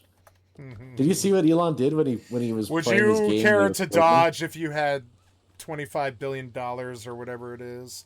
Would Kat, you are care you- about dodging? I would. Kat, did you hear about Elon killing his cheated ladder character? Yes, I did. That was so fucking pathetic. And then he was bashing people that I were did. calling him a fake gamer. Because it doesn't matter. He has $25 billion. He can buy a boosted account, and he can It's wreck $1 that trillion, boosted no, account, isn't and it's only $4,000 of the $25 billion that he has. What the fuck does he care about killing the greatest account ever made? He bought that account fair and square. I would say the same thing. I'm not an He didn't buy the account. Yes, he did. Yes, he did. Yes, he did. No, he had Yes, an he did. employee who he paid to Oh, play I'm it sorry. for him. Yeah, I'm sorry. His employee bought the account and gave him usage of it. That's one of the ways that it wasn't just that he killed himself on a boss that he should have known how to do if he was like level 97 on hardcore, which is hard as fuck. I've never gotten close to that high level. It's when he opened up his bank stash and there were stash tabs called like Elon's Maps. Yeah, you don't do that if it's your account. Yes, I'm aware. He bought the account. Okay. No, he paid someone to play his account. Someone his employee bought the account for him. Yeah, it was someone who, when he's not online, plays the game. I don't care him. if somebody else uses the account when he's not using it that 2 hours a day. I'm saying there's a difference between buying it and paying someone else to raise it. No, there isn't. Is there a difference between paying an assassin or being an assassin? No. If I have a cow that I pay Pedro to No, take no, care my, of my, for no, me, no, but no. it My lives in example is better. backyard, Pedro. It's my cow that I'm talking about, just a generic person named Pedro, not the Pedro we know. It's wrong on so many levels. I'm going to not say anything. If I pay someone to come to my house and take care of my cow in my backyard, it's different than me just going to a farm and buying a cow from some guy someday. No, it isn't. Possession is 9/10 of the law. If you give money to somebody, that is a line of possession. It shows intent. No, you can't just buy murder or buy boost or buy this or that without being just. I'm talking about a cow in my backyard. Yeah, I'm talking about anything that you. Okay, if you buy something criminal, you are liable. I'm not talking about criminal shit.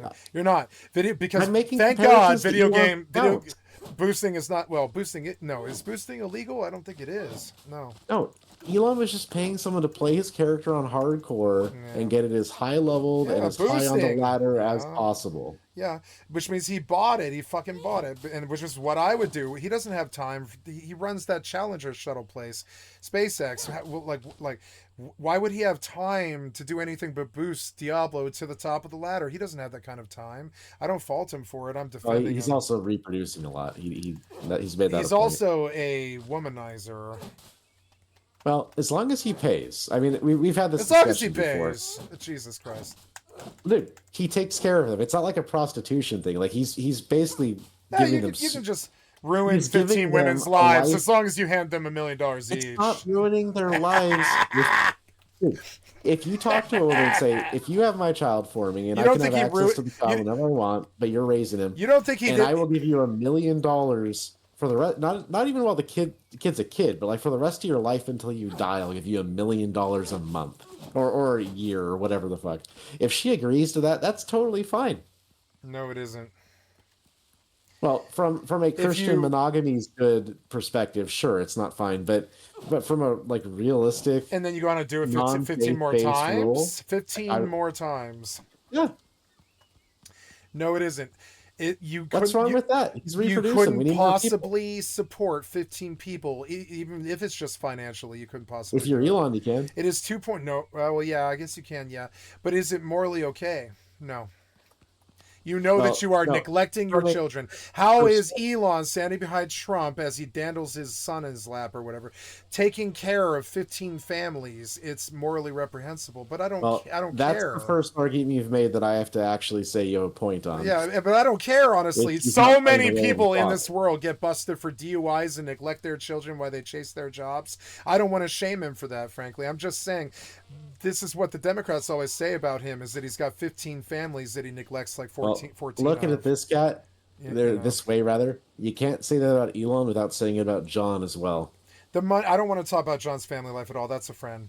But I'm saying it's the same situation. I don't care. He's a friend, Begon. Don't talk about him. I don't care to hear about his personal life. But I'm saying I don't hold it against Elon. I think you hold it against John. No, Look, John's made mistakes. We've all made mistakes. I think he's making the best out of what he as a person feels. Would John be a capable of serial doing. killer if It is not what I would have done in his believe in position, God? but he's a different person. I'm just saying, you have a point that it'd be better if he was a present father, and you can't do that if you're running companies and you're the richest guy in the world and you have 15 different kids with 15 different women. I get it. You can't be a present father. You're just a visiting father. If And it'd be better if he was a present active father in their house. If Elon Musk offered you $1 billion to kiss him, would you accept? Yeah. There it is. You're gay, Begon. I never. No, I'm not gay. I'm gay.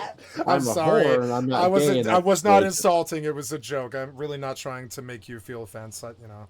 I'm your friend. If we break it down, like You're, you know, so when I you're was gay saying, for pay? No, I'm just kidding. Well, it's not gay. You're doing a thing that You're not is gay. gay. It's $1 billion. Who cares? Well, you said kiss. You didn't say let him anally probe me, but honestly, you touching a man, you know what that means. You know what it means. If it was $1 billion and it was a one-time brief I thing, died here. Look, Kat, you got to think, what could you do with $1 billion? And not even just for yourself. Think of all the people you could. Think of all the people you could help with $1 billion. And you got to think, is that worth 5 minutes of me violating myself in a way that I'm going to have? So bad you're a memories whore. for the So rest of you're a my life? whore, like all the women that you say are, right? I didn't say. Yes, you are. Yes, I you didn't are. say You would only take the women $1 are billion whores. like all the whores that you condemn. You I'm can't try just to say playing. I'm wrong when I'm halfway I'm just through what playing I'm judgment saying. games with you, right? So you dislike whores, but if Elon paid you $1 billion, whores are okay. Well, I could also turn that around and say women are low rent whores, and I'm a high rent one. But anyway, no, we had this discussion. I don't want to have it everything has again. a I don't want to price. have it again. I don't. Just about everything has a price, and I can. You have a justify- price. I wouldn't take the $1 billion. I'd be like, no. I can I'd be like, justify no. shit pretty hard if I'm offered that much money. Yeah, But yeah, that's it's clear. Like That's I was clear. saying, I can do a lot of good things, like morally good things, with $1 billion. And if you think about it, 5 minutes of me suffering is nothing compared to the good I could do with $1 billion. I know. I wasn't trying to make So- you feel like a capitalist whore. I was Well, just making a joke. it's a goofy hypothetical that will never happen. Are you sure? Yeah, I am quite positive no one would ever offer Anything me can enough happen, money Big for On. me to Anything. consider it, for me to do anything of a You say weird that sexual now, nature. but wait 5 years after he's lost all his money. No. I'm just kidding. Well, I'm saying it would take a lot of money for me to even have to worry about that moral quandary, and I don't think that's ever going to happen to where someone's going to offer me that kind of money to do something that I would have those thoughts about. So we're thinking about Star Wars shit. It's not real. It's just hypothetical. I It know. never I'm happened. sorry. I was just trying to be funny. Well, and I'm saying there is a price, because I would say it's actually morally reprehensible if I didn't take it up if he wanted to kiss me for $1 billion, because that's almost nothing, but I could do a lot of good with $1 billion. Yeah, so if you whore yourself out, as long as it's for good money, it's okay. There's a lot of gray in here. 'cause No, there isn't. No, because we were talking kissing, not It's spreading your violating butt cheeks, God and it's a lot- selling your body or whatever, right? As long as it's for good money, it's okay. Well, see, That's what Elon no, did. You are making a point, and that's a point I can't get around. Is it's still not okay to commit a sin teasing for you. earthly gain? Mm-hmm. I think that there's something to be said for if you did take the money and do good works with it, but also that's a conversation that I can look at the Bible and say, well, the Bible's going to say it's wrong to whore yourself out. It also says it's good to do good things with money. What does the Bible I say don't know. about prostitution? Is it okay to do a wrong thing to do more right things? That's a conversation you have to have with God, and it's not one I can have right now here on my computer chair with God. You can talk to God at any time. Well, it's not like I'm talking to you or it's a conversation. The only time I've ever felt I was getting any communication from God, it was more like a really strong feeling. An Like- orgasm. no, it was not like that. I'm kidding. Sorry. So, but it certainly wasn't like we're talking here in a room conversational. And that was my experience. Everyone has different experiences. Hell, there's a lot of Muslims so it's in the okay Middle for East that are you- coming to Christianity because Jesus is visiting them in their dreams and it's causing conversions. I don't know what to say to that. Well, one of the reasons why I support the Iran efforts is because right now it's an Islamic caliphate, and if I'm not mistaken, the Book of Revelation talks about a city in the region of Iran where everyone will convert to Christianity, like it'll be a straight up Christian area, And that'll never happen under the Islamic Caliphate. But if Iran is liberated and becomes a secular country with, like a secular modern democracy of some sort, like we're hoping, it's very possible that there could be mass Christian conversions in a large area, a large swath of Iran could become Christian, like it's described. Especially if Jesus is showing up to Muslims in their dreams and revealing himself to them like he did with I was going to say Paul, but Saul. Saul Goodman. No, like Saul, the guy that was a Jewish Pharisee that would go around murdering Christians because he didn't like Christians and saw them as a heresy. The one that changed his ways and became the greatest mortal champion of the early Christian church. For how devout Christian you are a very learned man of like worldly concern. Well, that's what all of the early Christians were. That's why they had monasteries and shit. Like all the learned people were Christians. Yeah. Well, not all, but you know what I mean. Like the centers of learning were Christian. Hell, all of our colleges in America, the old ones were Christian learning centers. A lot of them were actually to train people to go and spread the word of God. Like they were literally missionary schools that just broadened their scope and eventually dropped God entirely. Yeah. By the way, I did an area, and I could show you where it is, but I did one of the points of interest, and I got a reusable item that summons a boar. Oh, really? Like forever? Its name is Truffle. Oh, really? There's pets in this game? Well, the item says summons a pet boar for a short time. Oh, yeah, but that's good enough. It has a cooldown. It does not have charges. And I've been talking to you for like a minute and a half, and this pig is still just walking around. So I can show you where it is if you want to get Truffle the pig. I am warping to you. Yeah, I don't want to do any more. I want to solo on my server, but when I play with you, I want to play with you. You know what I'm saying? Well, that's kind of what I wanted to do. It's also getting late is the problem. Oh, yeah, it is. Yeah, shall we stop? Yeah. Oh, cool. Well, no, I want to show you where this Truffle pig is so you can get him. Yeah. Does he fight? If you get out of my way, I'm going to play something. There we go. I'm not in your... Oh, sorry. Shit. Roof required. No, I like your sword. At the place where the Truffle pig was, I found corn for the first time, and corn unlocked a Yeah, I found corn today just a minute ago. Yeah.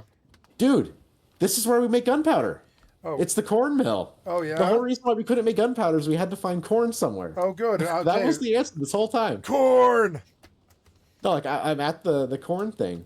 It's crazy. Nice. And now we can use our follower, because I got a camp follower that increases gunpowder production by 50%. Ooh. Which makes it way more economical.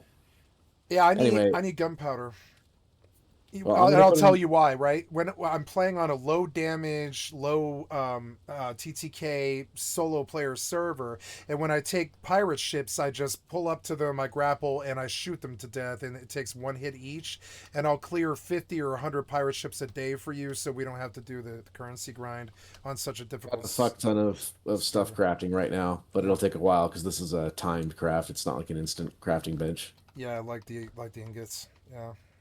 Yeah, some of them are like the furnace, and some of them are like the workbench. This is a furnace-like thing. Wow, Truffle hasn't disappeared still. He's still... It might be he doesn't follow when you teleport. Does he fight? I'm sure he fights, but we can find that out pretty easily. Go find out. You do need to have 40 meat. So look through our boxes and grab yourself 40 meat, because it's part of the thing you have to do. All right. Any meat? Like any meat? Or meat. Yeah, like well, meat. Okay. Okay, Truffle finally despawned, but he lasted the entire cooldown of the item. Oh. Also, we need fish for a lot of the crafting recipes now. I made 2 fishing poles for us. In fact, you should grab one so you can take it to your solo game. It's on the workbench. Oh, thank you. Yes, I will fish for you. Yeah, Is a lot of fun. I don't know. I haven't tried it, so it's probably lame like in WoW. But we need fish for a lot of the high-level recipes now, and it takes fishing. You know, you got to go do the boring shit to get the good food. I will fish for you, buddy. I will work for us every day. I love this game. I'm committed to this game. We have lots of good food right now, like a lot of food that gives a plus 20 buff, but the plus 30 buff food is fish, as far as I've seen so far from what I've unlocked. And we need that for this server. And I did put a camp follower on the cooking pot. Although I don't know why. Oh, it's weird because his bonus is 30% chance to craft an extra potion, but he only works on a cooking station. I thought potions were only a thing you do on the alchemy lab. Yeah. Maybe. Well, cooking is alchemy. Speaking of alchemy, I hired the follower that does alchemy. She's pretty fucking powerful. She doubles clay bottle production, which is wow. like, like making vials. You can then make the potion. So she literally doubles how many we get from it. And then 30% chance to craft an extra elixir. So those buffs that give you like 8% more damage. Yeah. All right. Did you find the meat? I haven't. I've been going through looking for another stack of meat. I'll check how much we have because the fire actually tells us, like, when you go to craft something, we've got 64 meat. Yeah, it's here somewhere. I found 20 of it, but then I put it away when I dumped everything else, and now I've got to find it again. Oh, that is a very handy trick, though. If you want to know how much you have across all of your boxes, just go to a crafting menu, and it'll tell you what your total inventory is. I really wish, I know it'd be unrealistic, but I wish there was literally just one box where everything went into that was searchable and had categories. Yeah, that's what I'm saying, like a consolidated box, yeah. I think Rust did that, but you have to set up a Factorio to do it, and I think that's the superior way to look at it. You have like... There's exactly 40 meat in this box here. Oh, yep, thank you. I couldn't find it. Low box in front of my character. Low box, okay.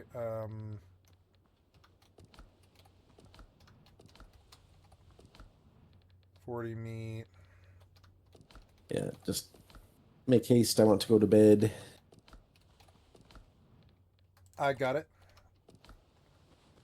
All right, teleport to where I am. It's far in the east. All right. Yeah, for dinner today, on Sunday, I bought a 3-pack of small steaks. Yeah, Really good. We had steak too today. Yeah. I cooked up 2 of them, so I had 1 left. So I cooked that 1 steak. I picked all my asparagus that's ripe, and I have some really good asparagus. It's huge, very girthy asparagus. Girthy? Yeah, like some people get Chinese ground penises. I've got African ground penises. My mom is very jealous of my ground penises. Wow. I'm not joking when I say that. Like, I went to Home Depot and got like the last dregs of the asparagus they had for sale in the asparagus booth. They were covered in mold even, because like, the little bit of moisture eventually gets moldy in those asparagus packs they sell. But I bought the last bit of asparagus and I wanted it, and I planted it, and all the asparagus survived, and it is nice. It's thriving. Like, I get huge asparagus. Like a 50-cent coin. Some of my asparagus comes out that fucking big, like the diameter. Yeah. So I have monster asparagus in my backyard. So my mom's always jealous because she's got little dinky, skinny asparagus in her garden. But yeah, so I had the last steak. I had several asparagus that I picked. I cut them up into smaller chunks and then cooked them in the pan with the same seasoning, so they were getting some of the juices from the steak. And then I took 4 large duck eggs and I fried them. It was very delicious. Duck eggs, nice. Oh, the taste is slightly off from a chicken, but once you eat them, you get used to the flavor pretty quick. Yeah. Anyway, here's the altar. You have to interact with the altar, and you might have to get something from the chests. Collect 3 ritual oils and make an offering at the altar. Okay, that's what it is. So the meat is the offering you need. Okay. And before I killed them, all these fields were fucking full of wolves, which drop a lot of meat. Okay. That's why we have all that meat. But yeah, you might have to go through these buildings and loot the chests or whatever. There's 3 of these buildings around. I don't have a symbol here at all. Like your map, it should be. No, there's a corn-looking symbol in the center where the altar is. Oh, okay. Yes, I do see that. Yeah. Oh, not where the altar is, but no, this whole area is the one point of interest. I'm saying whatever that oil is you need for the ritual, it's in these broken down buildings. You need to look for the chests, because remember, we each have our own unique chests. Yeah. Okay. If you check out these 3 buildings and loot all the shit, you'll find the oil. Then you go up there, and that's how you get the pig whistle. Okay. Thank And you. then while we're doing that, I'm going to see if summoning my pig whistle makes it actually fight shit for me. Yes. I found the first chest. Because if nothing else, it can distract shit. So I get a few extra hits in. It looks like it's a charging boar, so charging boards, they have that nasty power charge, but they're so gimpy. They have no health. Yeah, I like charging boars. I like the red thing they do. Oh, it hurts when they hit you with it. Yeah, but you can dodge. And if you check the map where we teleported in, there's an iron mine pretty close to that too. I did clear it out, but next time it's open. Oh, there is? Ooh, iron mine. Checking the map, but I see it. Yeah, that's the iron mine. That's good. Good to know. Yeah, that's an iron mine. So we've got 2 actual iron mines right now that we have like cleared out. We know where they are. We've got the fast travel next to it. Yeah. In the morning, I'm going to just sit in the Discord all day, and don't feel like you have to get in there. But like in that way, you'll be able to reach me, because for some reason my iPhone and my PC are not telling me when I receive Discord messages, and I've checked the options and everything. I don't know what's happening. That's weird. It's annoying. Usually it's like ding, and I miss it. But I do not receive a notification. I don't know what to do to fix it. I don't know if I'm going to have time to play tomorrow, just because tomorrow's Tuesday, which means WoW reset, which means I have a lot of stuff to do on WoW. I locked the entire vault, which is awesome. I'm going to be much better tomorrow. That's good. Yeah, you'll get 1 piece at least. Yeah. Remember, you want to... so this is important. You want to prioritize getting your tier bonuses, getting 4-piece tier 4, because you need that Dawnlight Mana Flux to convert like a chest piece into a set chest piece. Okay. But those are very hard to get. You get 1 every 2 weeks. Oh. And then if you get a certain rating in every mythic dungeon, you get 1 like a one-time award of a Dawnlight Mana Flux as well. Yeah. So basically if you're playing the game actively in 6 weeks, you can get enough tokens to get full 4-piece bonus. Oh wow, without rating? Yep. That's really good. But anyway, the reason why it's important to get that ASAP is once you get your 4-piece, however you get your 4-piece, you can do Raid Finder even, which is actually, that is a you good can just option. Upgrade? Yeah, I'll do LFR. Now that I'm thinking about it, that is a good reason to do LFR, is to get your 4-piece. Let's do LFR tomorrow, right? Well, there's nothing I give you by joining you in LFR. It's basically a solo activity. Yeah, I guess you're right, yeah. But, alright, so back to what I'm trying to say, though. The reason why you want 4-piece is there's a feat of strength it gives you that makes the Dawnlight Mana Flux, the thing that lets you turn pieces into tier, it drops off of like mythic bosses and stuff. Oh. Where normally it doesn't. It's only like a one-time bonus from that one achievement, and then every 2 weeks. Once you get that 4-piece, you get an achievement where now it drops off shit, so you can get it a lot more often. It's important because you might have like a veteran piece of armor that you make into a tier 4, or into a tier piece, but then a hero drops, and well, you can't wear the hero piece because you can't afford to lose your set bonus. So that's why it's important to have Dawnlight Mana Flux, so you can keep breaking it in. Also, it's cross account, so all your characters get it. Ooh. So I know you're trying to keep low investment on WoW, but if you ever did make an alt, it's huge having that achievement. I don't think I'm going to make an alt, but I think I am going to definitely probably pay yearly and just see the content of this expansion, All right, so did you get all the things yet? No, I'm very bad at finding things, and it'll probably take me a while. I'm pretty sure it's 1 per house. I found one, but I don't know where the other one would be. And I can't see them anymore because the chests are invisible to me once I've looted them. Dark, yeah. We don't have to stay up. I can just do this tomorrow or some other day.